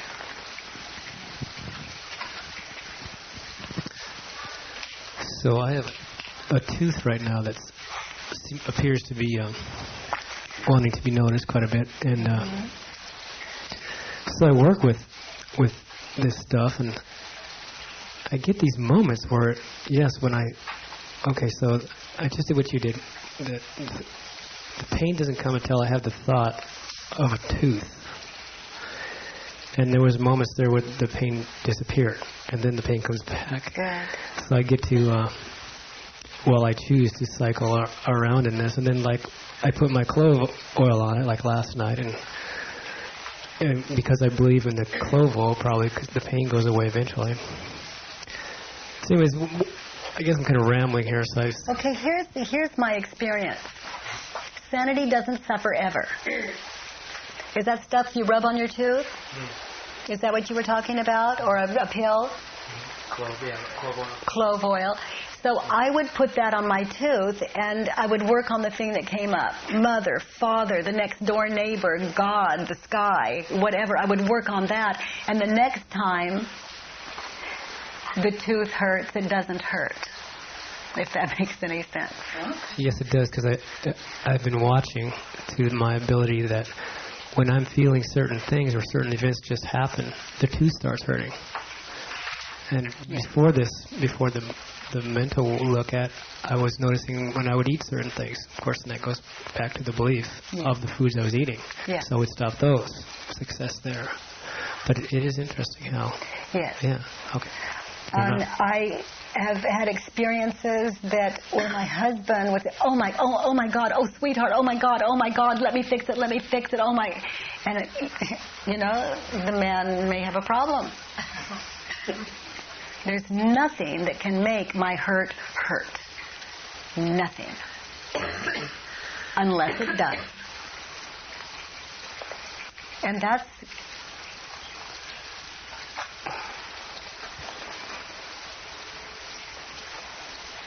If it does, it does. I just do the work. Not on that, not to get rid of pain. I do the work in the name of truth. And then I notice when something terrible happens, I'm the observer of it, whether it's your body or my body. It doesn't hurt when it happens to you, and it doesn't hurt when it happens to me. If it hurts when it happens to me, I'm going to project that onto you. Isn't that perfect? It shows us what we haven't healed yet. There is no pain and suffering in paradise, and this is it. In my limited infancy experience.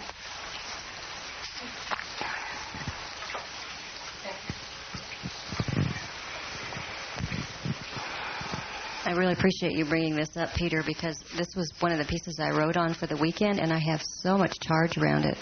And some of you might have seen the last couple of weeks on TV the reports of the Marines and the ritual that they do when they get their wings. It's a pin that has a half-inch tack on the back.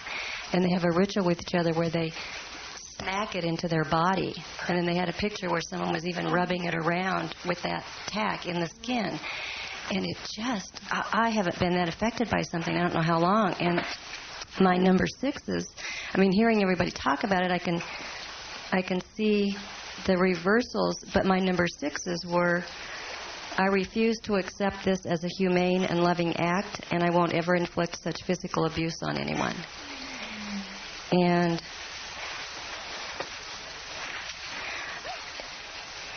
somehow intellectually I can see that it's not humane to put my judgment on them. However, I'm not getting to the point of seeing it as a humane and loving act that they're doing that to each other. Well, you may as well. It is.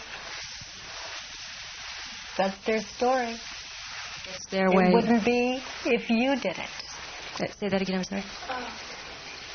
It works for them. It doesn't work for you. Live your truth, not ours. Don't try to live ours. When you do live ours, pro or con, you hurt. Haven't you noticed? I did get a little piece of it when I talked to somebody who actually had participated in that kind of act, and they said there's no way for you to understand. You're hearing it again. Yeah, I got it. But if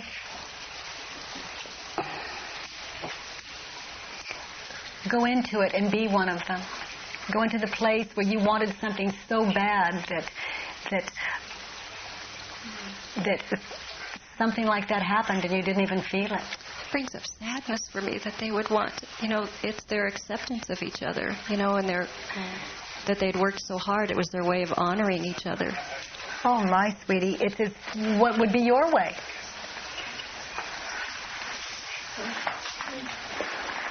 How would you suggest that we honor it, our wings?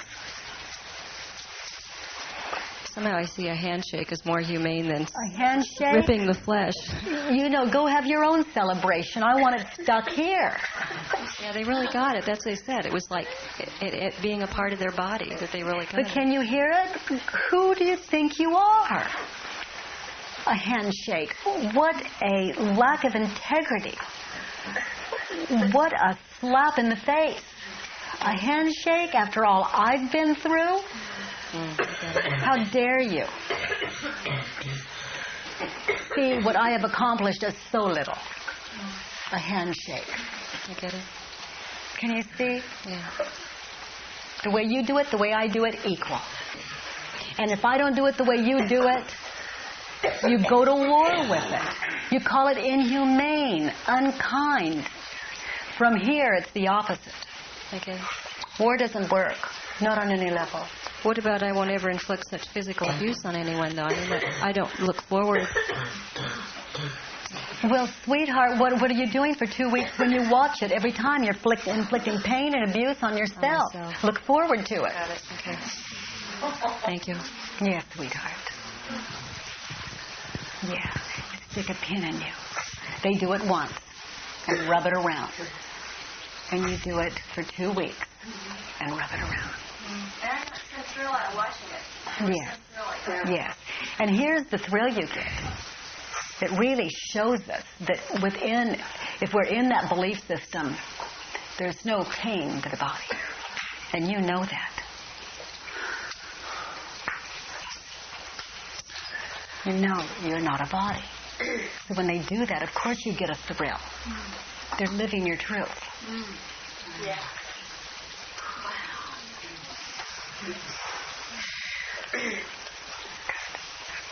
So no wonder you want a little handshake. Good. So my neighbor is literally trying to rip the leg off the dog. He's trying to rip the leg right off his dog. He's so out of control, and the dog is screaming, and I'm not supposed to have any reaction or feel bad about it. That's not what I said. And I can tell you I'm the dog, and I'm doing fine here. How about you? I am that. You want my leg? Take it. Know yourself. Why is the dog screaming? Because he does. He's screaming so that you can get it. I mean, you're the storyteller of it all. Your truth is to walk up and say, excuse me, I'm not comfortable with this. Or to pick up the phone and call the animal shelter. If you're not living your truth.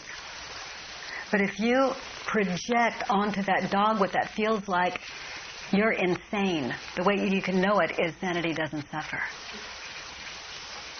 This is hard one for you. Be the dog. Be the dog. Would you give your legs so...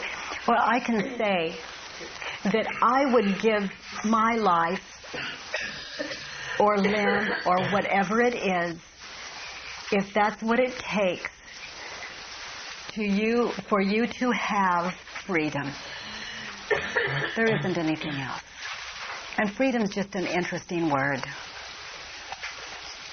So it's a way for me to look at my Sweetheart, mind. yes. And the dog isn't the dog, you are. Yes. Yes, it is my projection of my own pain. How I would feel good. And my belief about how you treat one another, etc., blah, blah, blah. How do you pull our leg off when we're screaming? Like the metaphor, was the thing that Jan and I were just playing with. How does she poke holes in herself? You see? How do I scream at myself in my own mind? Yeah, can you hear you? And how are you pulling your leg off? And when you're pulling ours, can't you hear you? You want him to stop, you stop. You can only project yourself. And if it hurts, it's simply something that you haven't looked at yet. Well, and with this, what I call the technology of going inside with the work, it's a way now to go inside. All of us want to go in and know. And we can't get that clear or that honest. The only place we can get clear and honest is when we judge our neighbor. 20/20 vision. Judge him. Write it down. Inquire and turn it around and know yourself. It'll go as far as you want to go. It's infinite.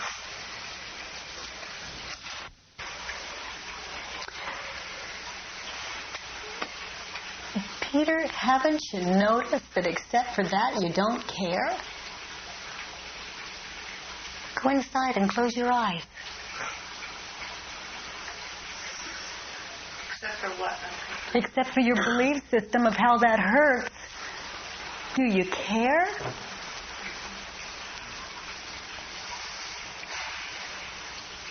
Personalities don't care.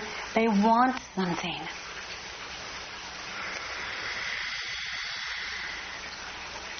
So you want to see what it is you want. For one thing, you want that person to stop hurting so that you don't have to look at it anymore.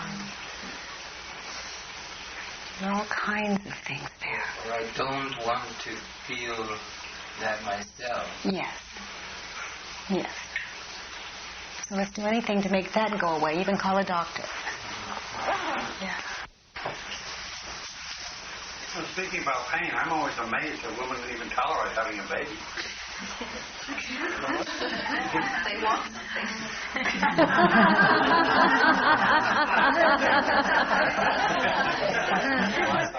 And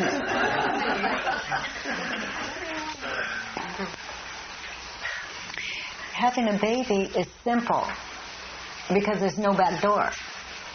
Unless you get an abortion, there's no back doors. So it's simple. It's when the belief system says, do I want it? Do I not? That's the hell. Labor is nothing. Thinking you have a choice, that's painful. So how do I know that the arm should be severed? It's gone. So everything else is the story you put on it to keep you from being the love that you are, the servant that you are. It's in your way. So we're pretending to be servant, calling it that, and in the heart, it's not. We wonder why it's not complete.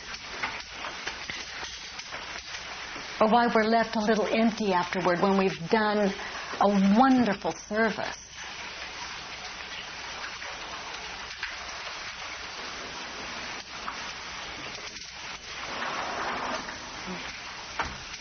So to go in and see, except your belief system, do you even care, is amazing self-realization. It leaves you as caring rather than caring. One hurts, one doesn't. One's your nature, one's not. One's real, one's faked. And you pull away all the beliefs and you are the same servant you were. This beautiful, warm, wonderful, wonderful servant without the belief system.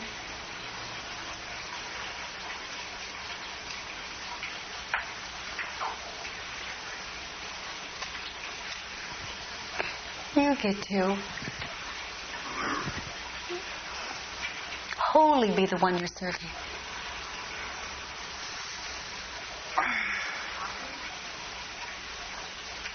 Literally.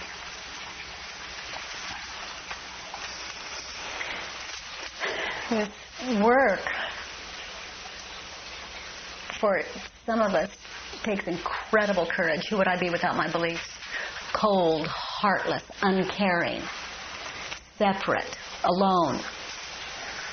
These are initiations, like initiations by fire that you go through. Most of you in this room have had these experiences. It's the beginning. Yeah. So, Christy, let's do Nazis. We play. Yeah, I play. Here's your pen. Oh, thank you. I just wanted to say something on the lighter side because you're talking about Nazis, but if you ever remember the show Hogan's Heroes when it was on, since this morning I kind of feel like Sergeant Schultz that always used to say, I know nothing. I know nothing. So that Schultz, he had it together.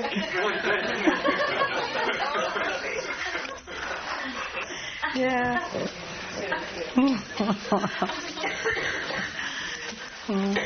You know, they just live inside me, and they have ever since I heard about it. And if I can exercise it in some way, Oh, and also that I was talking to my friend Adam about the camps, and he was saying that it must have been a time of incredible light and love and power and God's energy. And I was just completely shocked by that because my idea was that God couldn't have been there. You know, God could have been in any other time in history and any other thing. But how could God have been there if if 6 million people were tortured and murdered? And so the idea that that's belief is really, that there was pain and suffering. It's a hard one for me to get. So I don't like Nazis because they tortured, rape, and terrorize me. Turned around. I don't like me because I torture, rape, and terrorize me. Yes, in the name of people in prison camps. Yeah. Who's the Nazi? Me. Yes, relentless. Constant. They did it for how many years? I don't know, 5 or 6 maybe. I've done it to myself my whole life. Yes. Who's the Nazi? Me. Yes.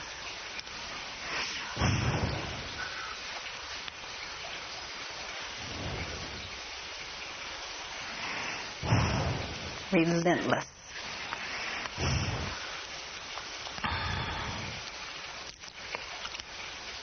I don't like Nazis because they killed me and have left me in agony around sexual torture. Turned around.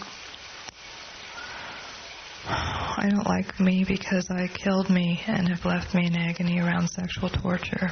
Yes, and turned around again. I don't like me because I have left them. I've killed me and left them in agony around sexual torture. No, I have killed them. I've killed them and left them in agony around sexual torture. I don't get that. Do you think they should pay? You think they should have known better? Yeah. Don't you want to be the teacher of you should know better? Okay, let's look at the next one. Sweetheart, they should stop. Put yourself right back in the center of it. They should stop. Can you really know that that's true?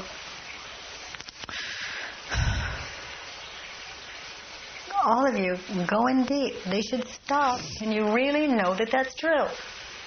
Can you know that that is for the highest good in your arrogance?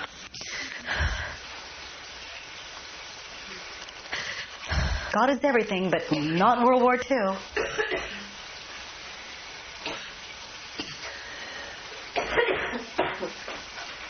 It's pretty painful to think I know more than God.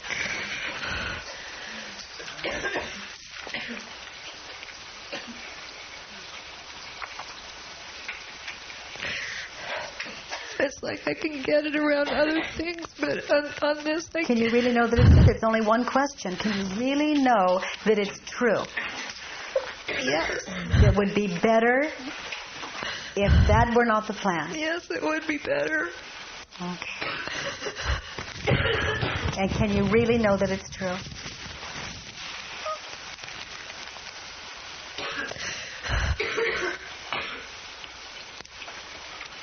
And I love the way you hold where you experience your truth. There's no right or wrong answer here. Can you really know that it's true? That it would be better if they stopped, if they had done it differently?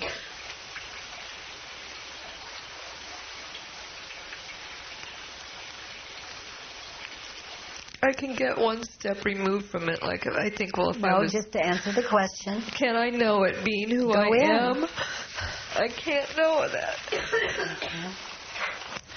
So here's one way you can know. Does it feel... First I'll ask you, what do you get for holding the belief that they should stop? Feel it. We're seeing what it looks like. I just get like this total agony, ongoing torture. Does it feel like your nature? No. Your nature is truth. If your nature is truth and that doesn't feel like your nature, you must be in a lie. You must be opposing reality, God. It's been tried. I don't feel like that's my nature, Katie. I feel like my nature is the scream, the torture. You know, I feel like somewhere in... Okay, and you move from the question. That's how you do it. Just stay with the questions. What do I get for holding? The belief. I get torture and screaming. Yes. That's what you get for holding the belief. Right. You get to be the Nazi over and over and over and over. Right. And that's what it feels like to oppose reality, to oppose God. That's what you get. You want it, you got it. Me, I align. I live my nature. I resonate. I'm like my friend. I know nothing. I leave that to God's business, because when I don't, it hurts. How do I know that was for the highest good? It happened.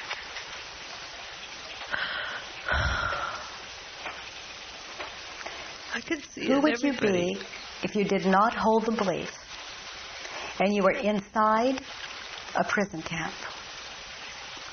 Close your eyes.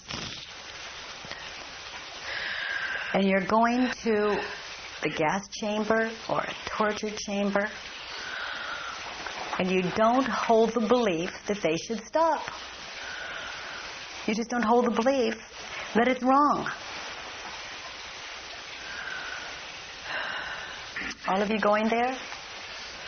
I don't get words, but I get a picture of just kind of not even a form, just a kind of a glow. Yes. Yes.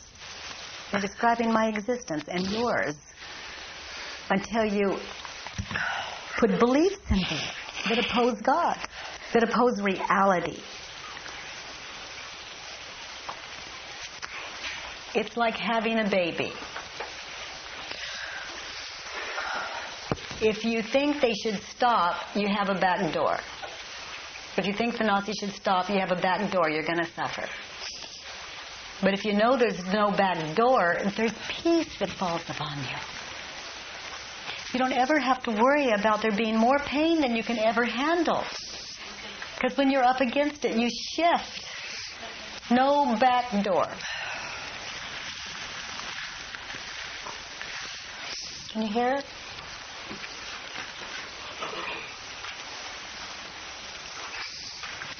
I was reading a book called Conversations with God, and it talks about Hitler being in heaven. And I was talking about this with a friend, and he was saying, how do you know, I assume there was great suffering, but what experience there was for these people? They could have had connections between themselves, connections with God. I mean, we don't know what it was like.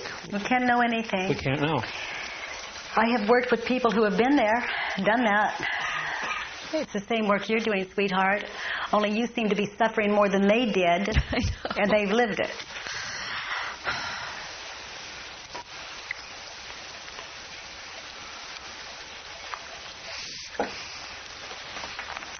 I worked with a man who was flying into one of these intensives I was doing in another area. And his mother had just published a book. And they were all in World War II. And they were Jews in Nazi Germany.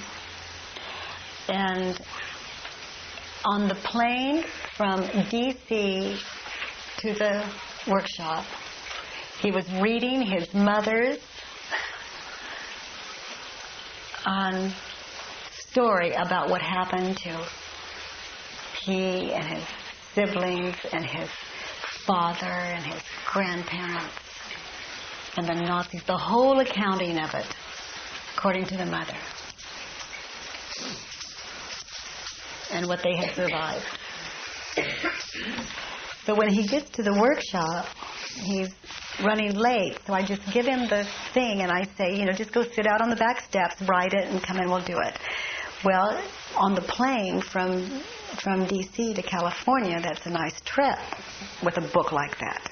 And he's reliving it. He was there. So when he comes in to do the work, he's a little boy, and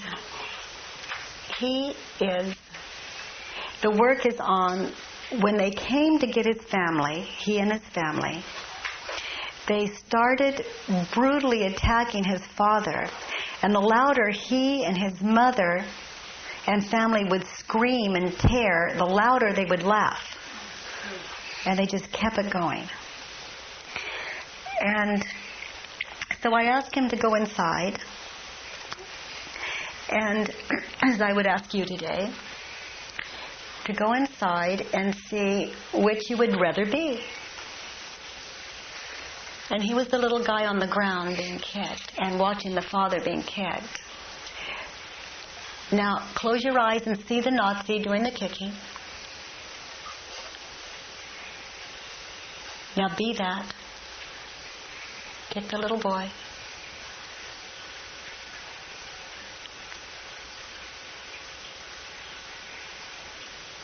Now be the little boy being kicked.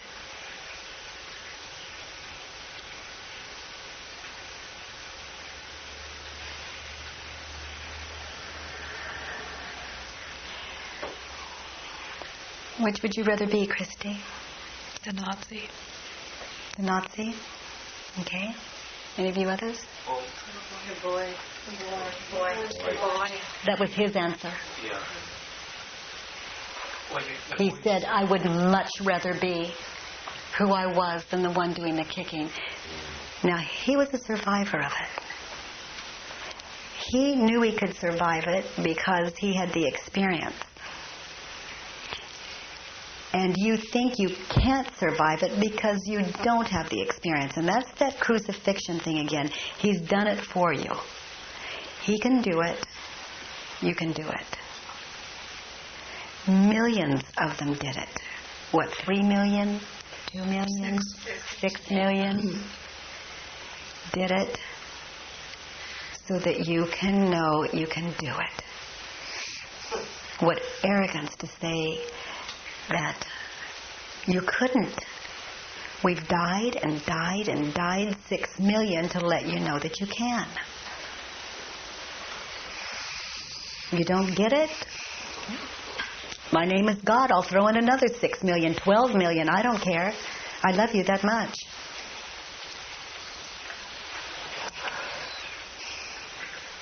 And I'll give you that also. I love you that much. In a lot of ways, that would be a relief.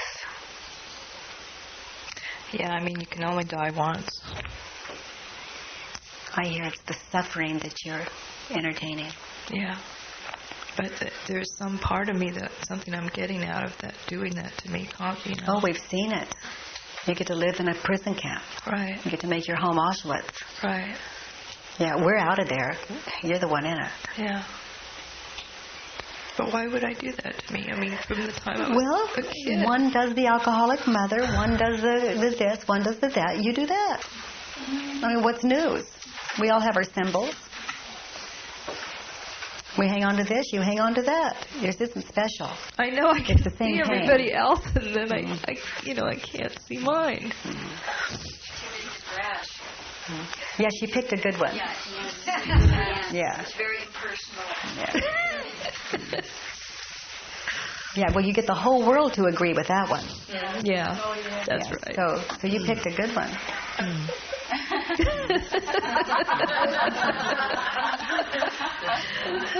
I'll get the one we'll hold up the sermon.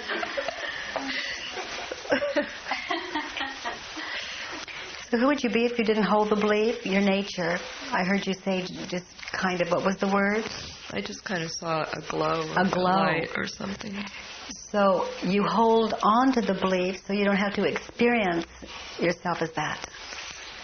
Well, right at that moment when I said that, I was looking at you and I just fell in love. I mean, I just looked at you and just fell in love. And you see, I can do that. I can do that. What do you mean? Anything. I can do that. It's all been done. That's how I know. You can do what? Any of it. The torture, the rape, the pillage. I can be the Nazi. I can be the little boy. I can be you. I can be you. I've done that. Yeah. I am that. I'm the dog. And that's I can why do that. I fell in love. What, sweetheart? And that's why I fell in love. Yes, I'm you. You know you can do it. Yeah. I love when there's no back door. It's the sweetest thing. Katie, I have a question. Is it not much more scary to be the Nazi than to be kicked? Yes. I don't know if it's more or not. Yeah.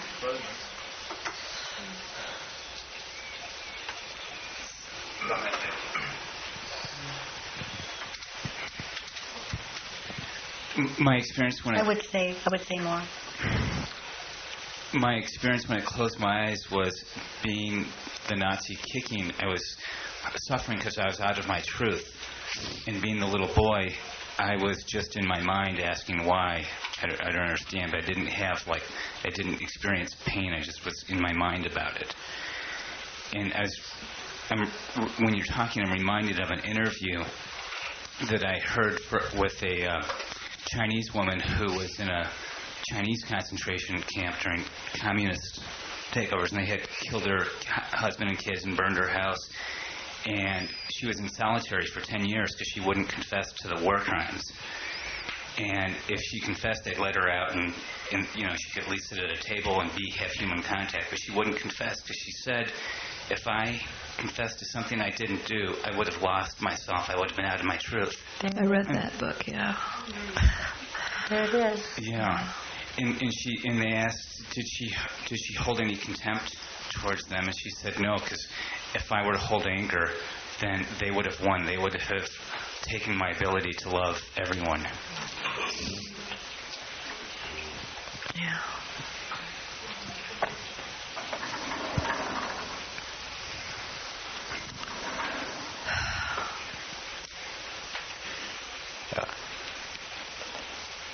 I just, it's interesting how this work works. I just recall that when my father was hitting me, that I didn't feel pain. And that it's sort of the nickel dropped here, that I have hit me far worse and far more and far painful than my father ever could. So it makes sense that the little boy, I'd much rather be the little boy. Yes. Yeah. Now, if you go back to the point of where she struck you and it didn't hurt, and you find the point where you thought he shouldn't do that, you find the point where it did hurt. You said it perfectly.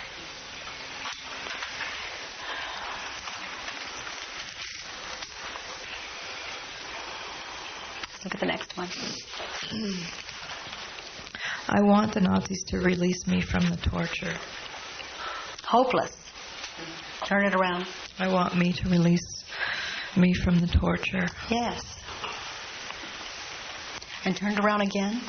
I want me to release the Nazis from the torture. Yes.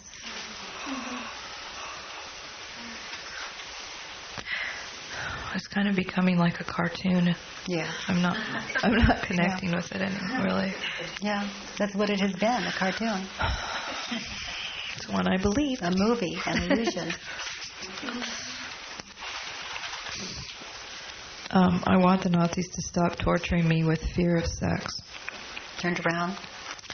I want me to stop torturing me with fear of sex. Yes.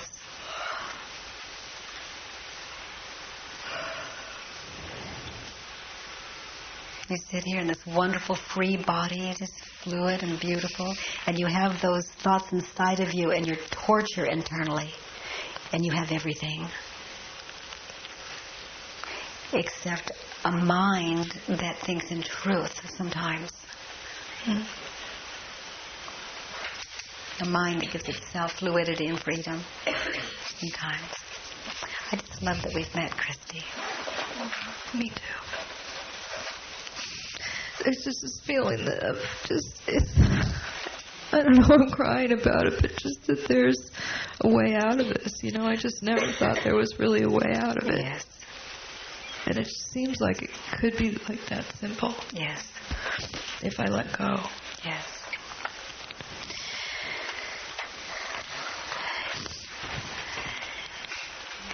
This gets you a lot. This pain gets you a lot.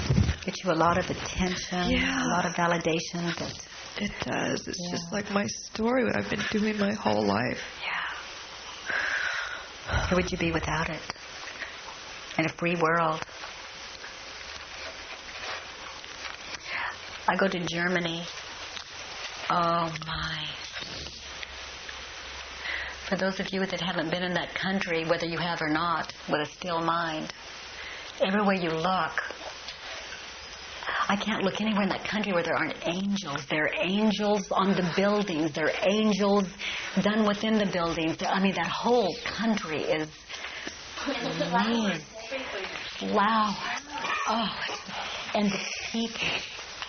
So dear. And I talked to a woman, the woman I stayed with, and she says that she was taught early as a child in the school system about how terrible, she's German, and how terrible her race was and how terrible it was for them to do that. And they must never forget. Can you hear it? She was bad from the beginning. She was a torturer and a murderer from the beginning. Here in this room, at one of the workshops, there was the most incredible young man named Joe, and he'd just flown in from Germany. And were any of you here? Yeah, you were here, Rhonda? And Rosie, you were here? With Bob? Yes. Yeah. So, here's this young man, and he barely speaks English. Just barely speaks English. And then here is Bob, this man who was there in Nazi Germany that couldn't forgive. So he did this work. And we got several men to hold Bob back. How old would you say Bob was? Bob's 72. 72. And we got several men to hold him back while he told this incredible, sweet young man who happened to be German, you know, and big and tall. And, yeah, he could be the perfect picture of a young, healthy, strong Gestapo. The whole stereotyped image. And there's this innocent, sweet, And then we're getting him to tell Bob, lick my boots, because Bob couldn't get anger. And so finally Bob became so, and Joe, it was the most painful thing for him to do. I mean, here's this gentle spirit, and we're getting to yell, lick my boots.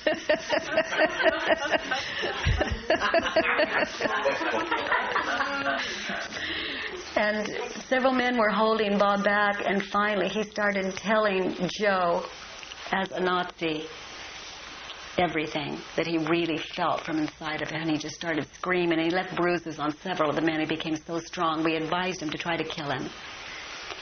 And so Bob's yelling, I hate you, and all of these words, and a lot more than I hate you. And then he just broke into, I love you. I love you. I love you. And this young man just broke into tears. I love you. I love you. And so we got to see the healing. It was just very sweet. Who are we on the other side of our beliefs? One, I'm your brother.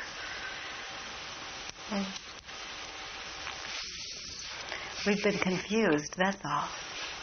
I'm a Nazi, I'm confused. I'm a Jew, I'm confused. My only guilt is I don't know another way. I'm confused. There's no guilt.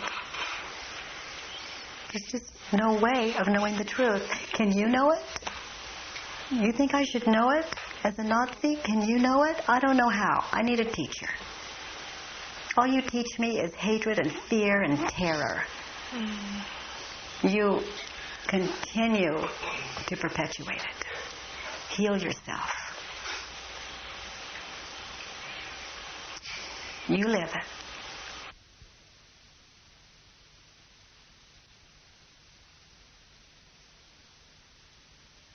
Being like we. Is there anyone here?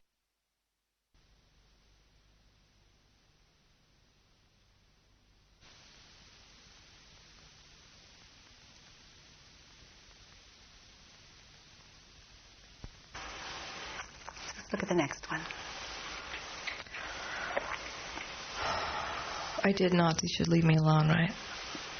I can't remember, but I should leave me alone. Yes. And again?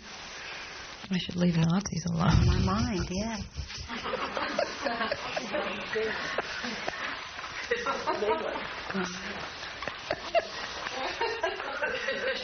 Like this totally absurd movie. Like I keep going to this movie that's torturing me. I won't see any movies with any violence in it. Look forward to it. All I have to do is close my eyes and turn on the reel.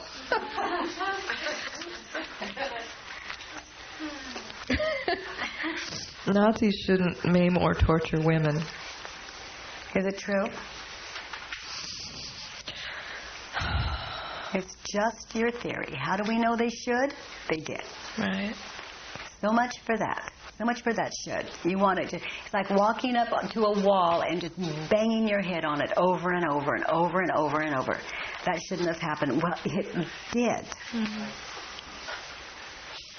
And you're still doing it. Yeah. So, turn it around. I shouldn't maim or torture Nazis. And I shouldn't blame and torture... I shouldn't maim and torture me. Yes, honey.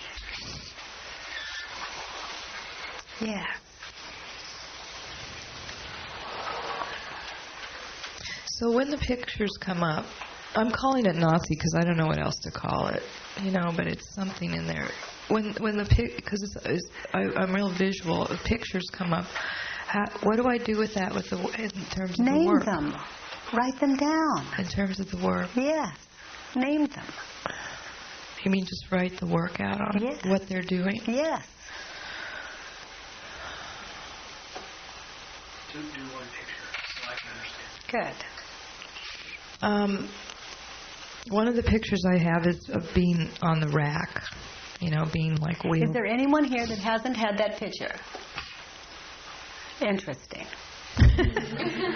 I'm not special. Oh, no. Yes, you are, but not for that. So yeah, the picture comes up that of being immobilized, not being able to move. Ask. You? Yes. I've been to a torture situation. You've been tortured? Yeah. Give her the mic. Where's the mic? Here. Now we have an expert in the room. Done incredible work on torture.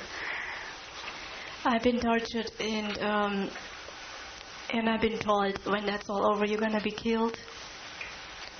And I was just laying there, and I didn't know what happened. I was just laying there, and it was like a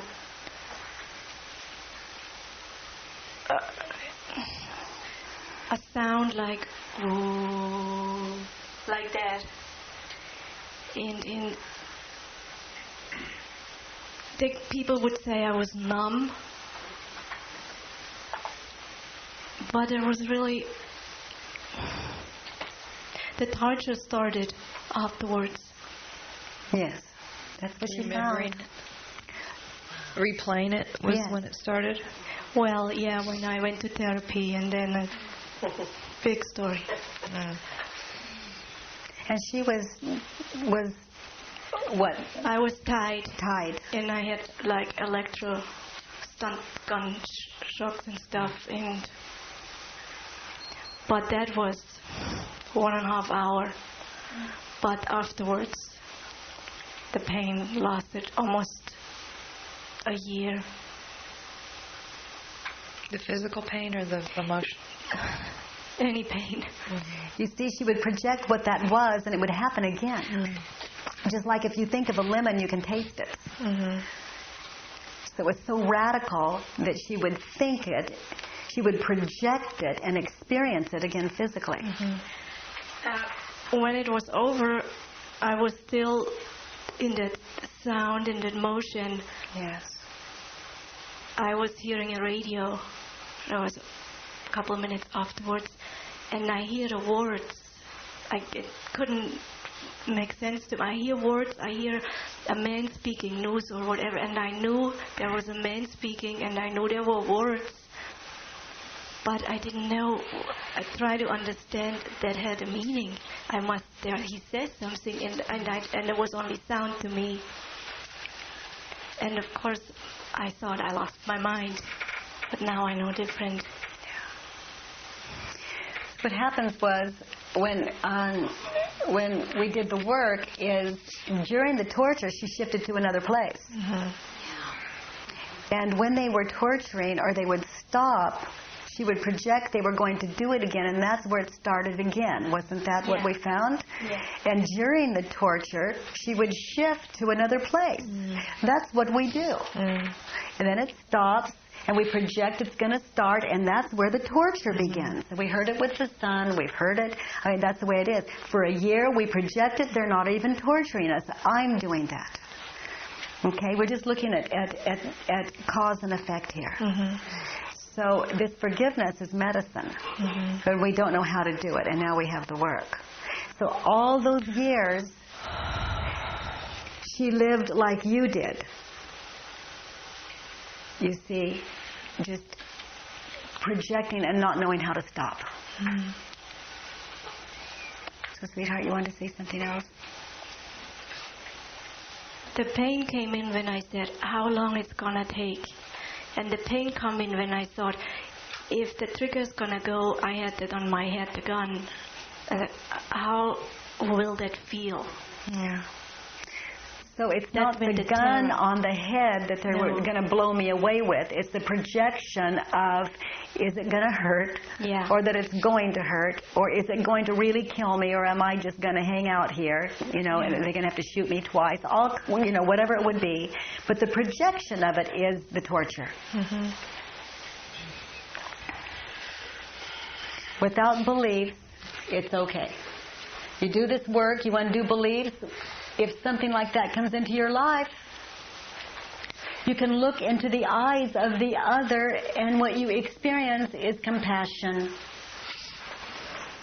That's all. I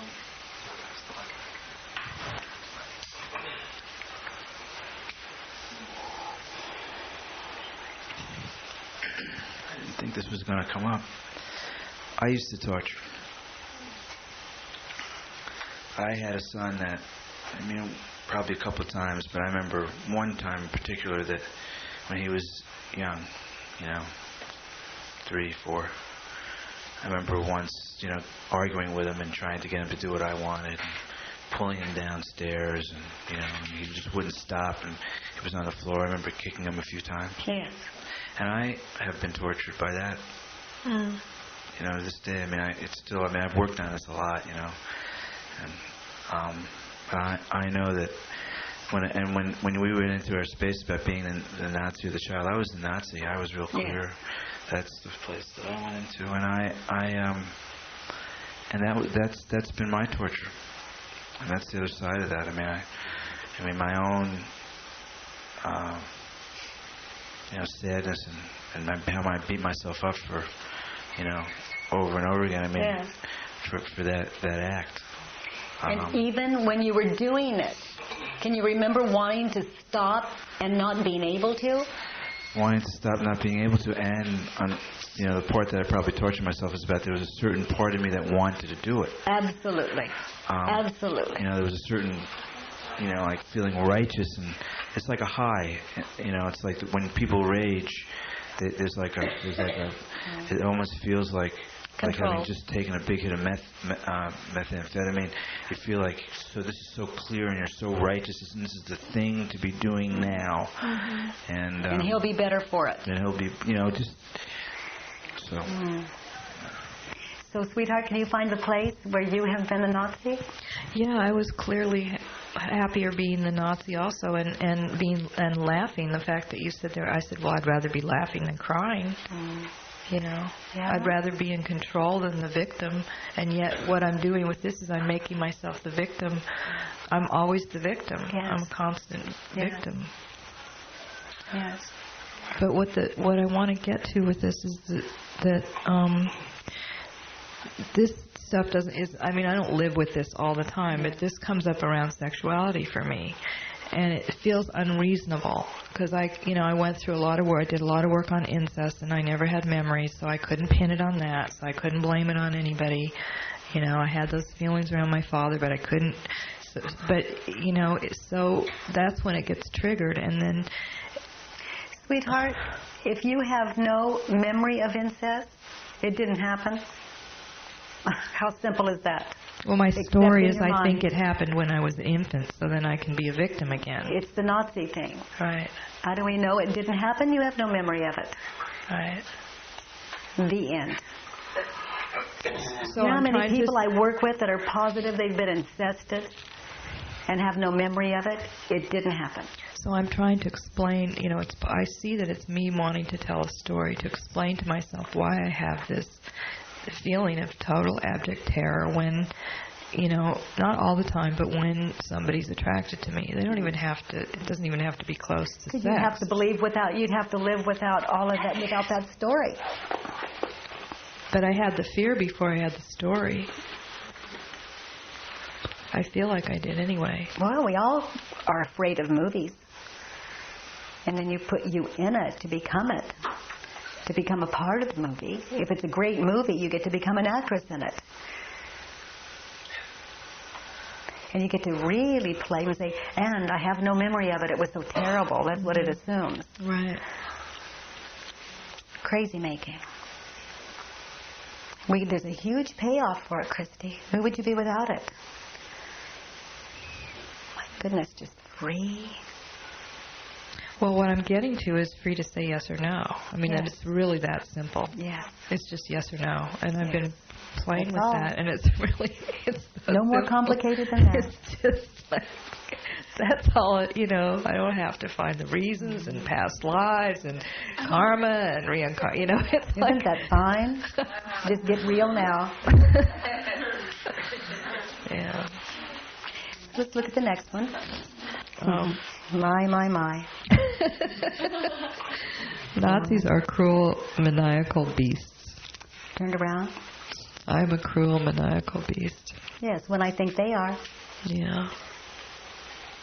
I mean, they're me. They're you. I know. I'm so far.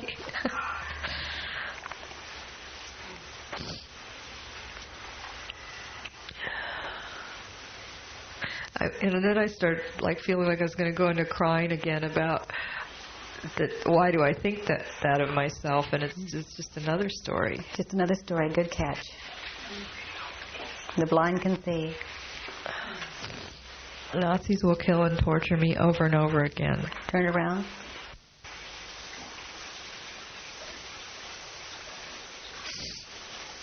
That's it. Except for the sixes. Good. So let's hit sixes. I will never again think of sex as torture. I'm willing to. I'm willing to think of sex as torture. Yes, because it's going to scare you again. And then you can sit down and get real again. Get real. Is it happening now? You just look where you're sitting. I must be insane. This feels okay to me. It must be a movie. I mean, this is good. Even if I'm in a prison camp, walking toward whatever they would have me walk toward. If I don't project it, this is good. Let me see, I'm walking here. There are people around. This one thinks he's bad. This one thinks he's good. This one thinks there's a problem. This one is, I just be walking here. That's all. That's it. Nothing happens until I say so. And if I've done my work, there's nothing to happen, and there's no one that it's happening to. I just got this memory. I've been listening to these tapes. This woman that's a healer, and she's telling a story about Nazis and this woman who was sexually tortured in prison camps. Or this was what her story was anyway. And I erased the part about describing what actually happened to her. So now I listen to these tapes, and then there's this blank. It's like my imagination filling in the blank. Oh, is that's much a good worse than it's exactly the work. That's a good one. That's the story we heard from Corinne. Yeah. So every time I hear it now, I torture myself much more with filling in the blank than if I'd left the story on the tape. Yeah. Okay. I look forward to thinking of sex as torture. Yeah. So go 4 up. 4 up. 4 up. Nazis shouldn't maim and torture women. No, one up from that. One more. Nazis should leave me alone. Okay. I'm willing to have the story of Nazis not leaving me alone. Some of those are really nice number 6s. One of them really fell into it. So you might go back and play with them. All of them. Nazis will kill and torture me over and over again? Yes. I'm willing to have Nazis kill and torture me over and over again? Yes, in my mind, because I'll probably do it again.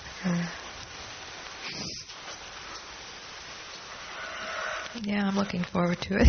Yeah. It really seems silly. Yeah. Yeah. Yes, until we can see that it's just an illusion, just a dream. It hurts. And we can see that it's not real. Just like children waking from a dream, waking from a nightmare. I really appreciate the song. Yes. I appreciate what you said about... I appreciate you talked about this because I didn't realize I had this much of a charge in that subject. But I had tears in my eyes when you told me that in Germany they teach the young people about what happened during the Holocaust. I mean, I've had such an upset with it. I mean, I wouldn't drive in a German car, let alone buy one. Any Jew who has a German car, I think the worst despicable thing. My sister is living with a German, yet he's the most wonderful person. Edgar and he are like the two nicest people I've ever known in my life. yet they do relationships courses here and twice a year for months on end in Germany. And I've somehow or other judged my sister. It's like I'm trying to figure out, what am I getting from this?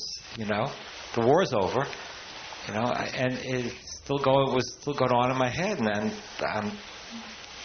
the war's not over until it's over inside of you. Yeah, I'm starting to free up that now. Yeah. I don't want to. I've been hanging on to some stuff that just a story. Yeah. In this, can you know that it's for? I used to do a meditation with this. So close your eyes and we'll see if it comes back.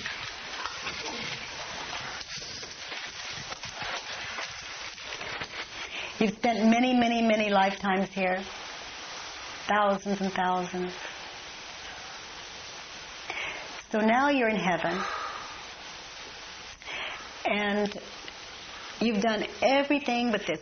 You've undone everything but this one little thing left. And you've tried every experience. You've died. You've been tortured. You've lost your mother, your father, your children. You've been to war. You've been a guru. You've been everything in the world.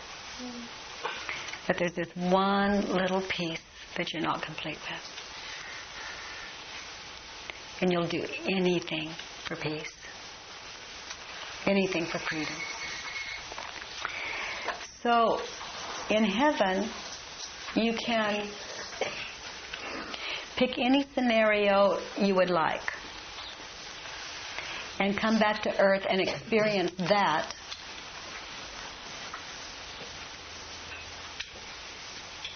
So you can come up with the peace that you come back to live that would give you that.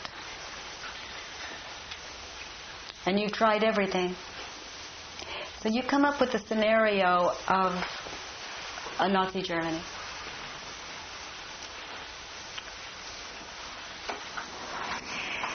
And you know that will give you the last piece, and you won't have to come back anymore. You've tried everything else, so you have to come up with something really big. So you can't do it alone. You have to have more than 6 million people join in on this. You have to have the whole world.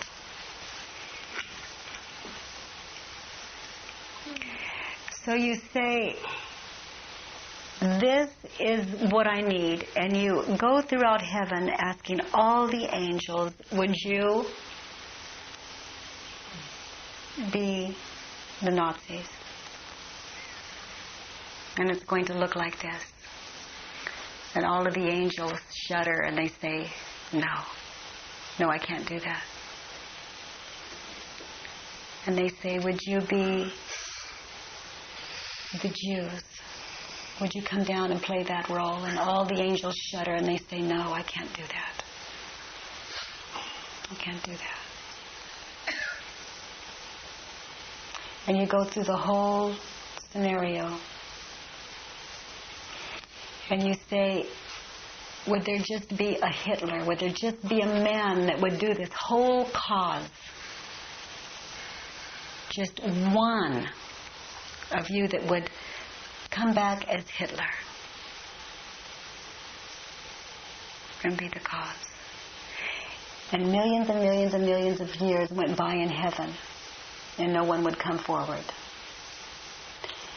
And finally, it became obvious to one that was totally free that they could come back, even though they didn't have to,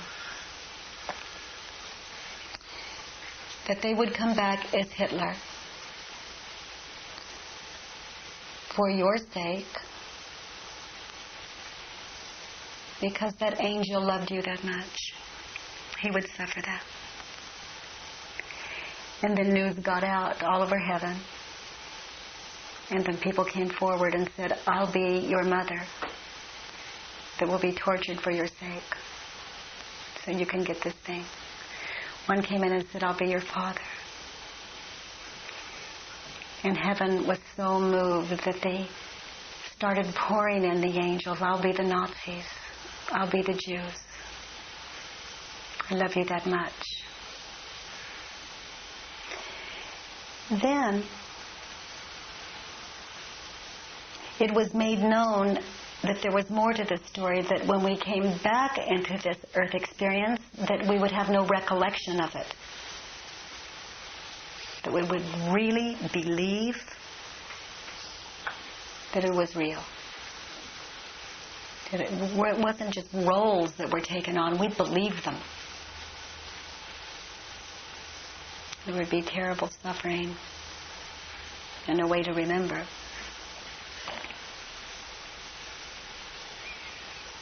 And everyone considered it, all the angels considered it. And they looked at you and they said, we love you that much. We'll make the contract. So the contract was made. So that we can come together today and remember.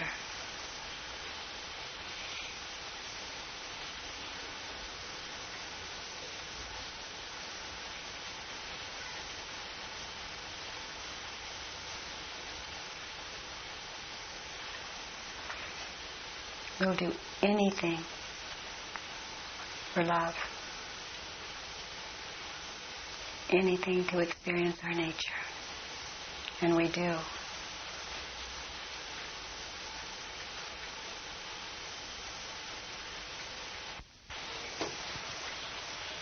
It's a contract. Can you remember? That's just the way it is. It's God. And you've forgotten. Yes, honey. When we were talking about the torture earlier, and I remember when I was a kid, I remember a situation where I think I was 15 and I had a girlfriend who had a dog, and it felt like the dog was getting more attention than I was, and it angered me to no end, and I beat the living daylights out of that dog.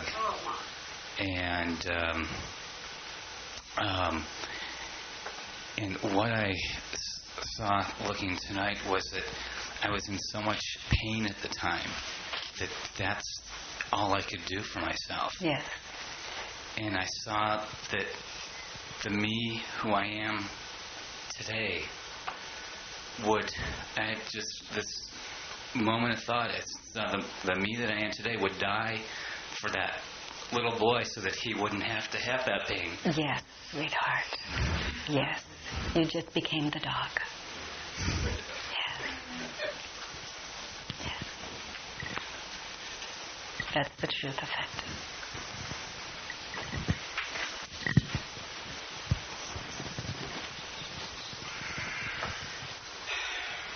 We have the same experience, my friend.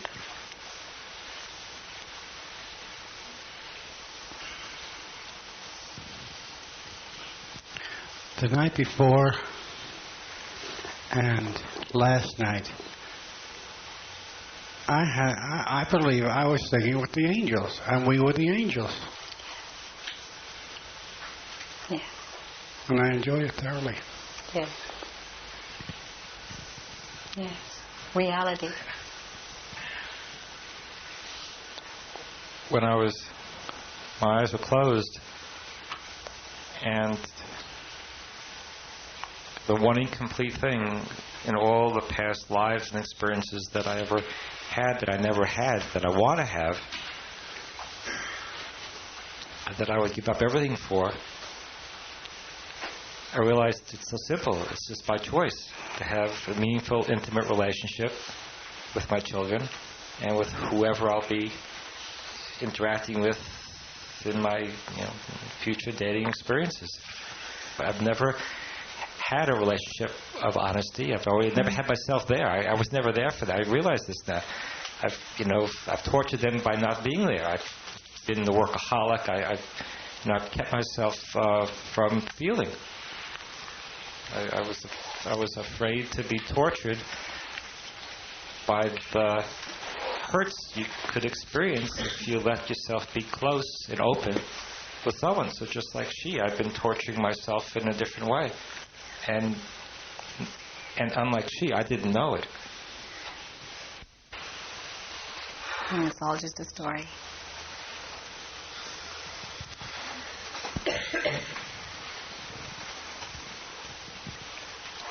I just wanted to share that at one point, I think I talked about when I witnessed my brother being beaten by my Uncle George, and about how I carried the pain forward. And I spoke to him on the phone about that not too long ago, and it was really interesting that he has had no pain from that at all, which I think kind of ties into the whole Nazi thing. I was the one that was in pain over his beating.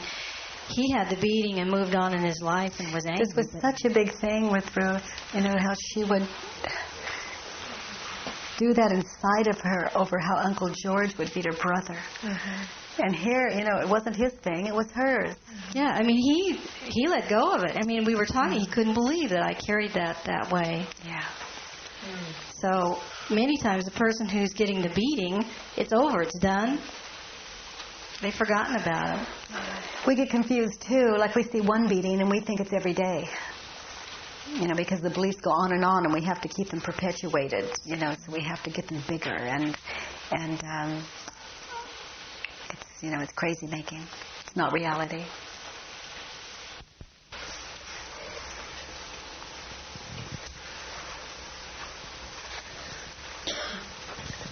The prayer that I said this morning on the desert, I have said thousands of times. And you said to me, Katie, and I almost didn't hear it, I know you were saying reverse it. So I said it again the same way, which was to create duality between me and something else. And afterwards, inside myself, I repeated it completely reversed with ideas like, who am I to say I am Lord?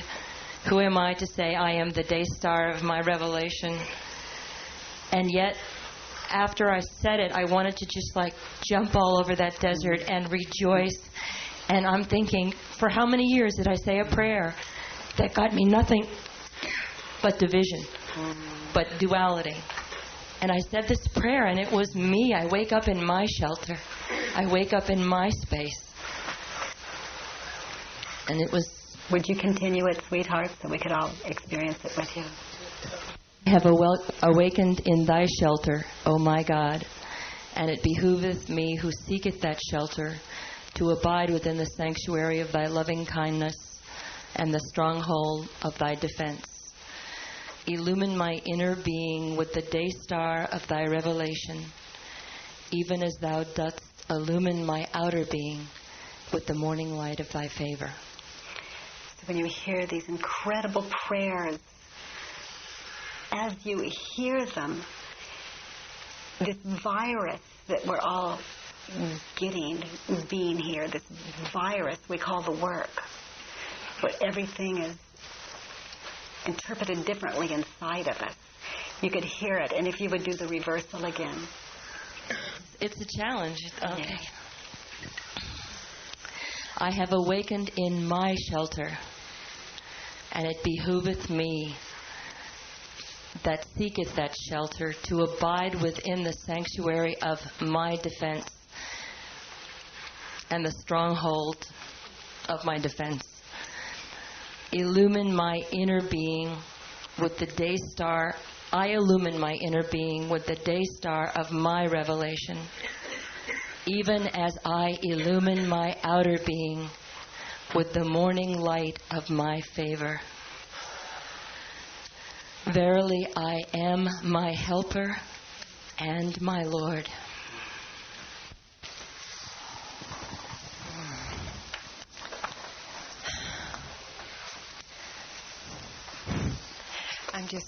I'm just so aware of the sweetness. And I am in a wonderful, joyous place. This morning, I was so aware of everything and so excited by the possibilities. I just couldn't contain myself almost. I was so excited by the possibilities. And I went to eat at Coco's, and I had these hash brown potatoes, and they were so outstanding that I complimented the chef on those potatoes. And it was this biscuit that tasted like heaven. And I thought to myself, one of these days it will be important for me to eat pure, wonderful, live food. But until I get to that day, I am going to live in ecstasy for everything that I experience, everything that I put in my body, everything.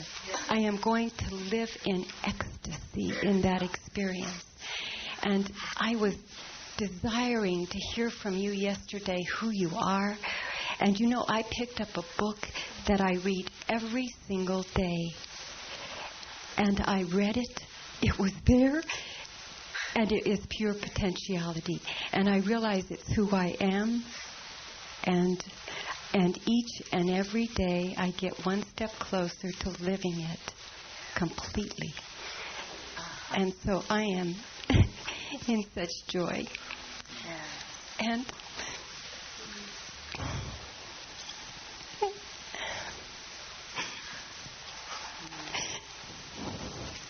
I am just moved to tell you.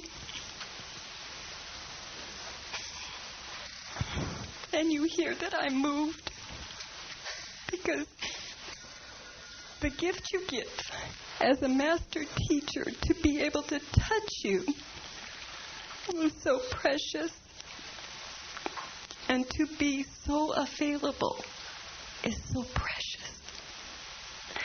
You are such a gift, and I thank you so much for that. It's so sweet. Thank you. Welcome.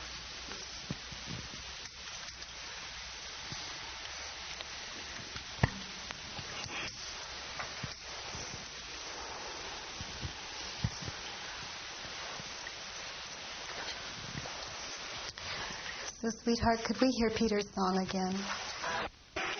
Oh, sweetheart, he's playing our song.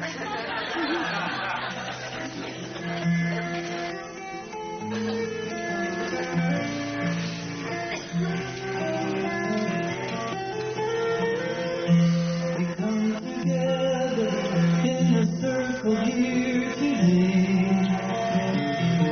to find the heart when we love and when we pray,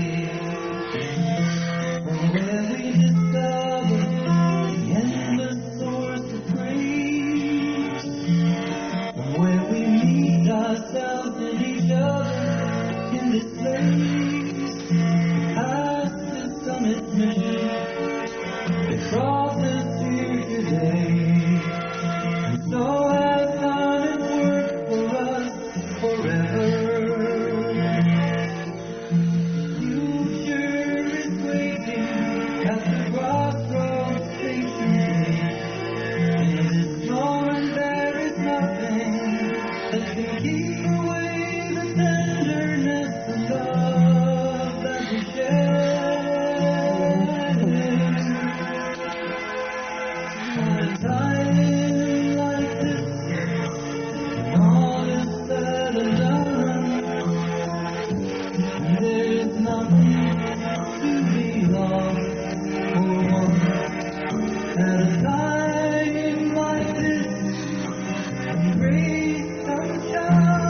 The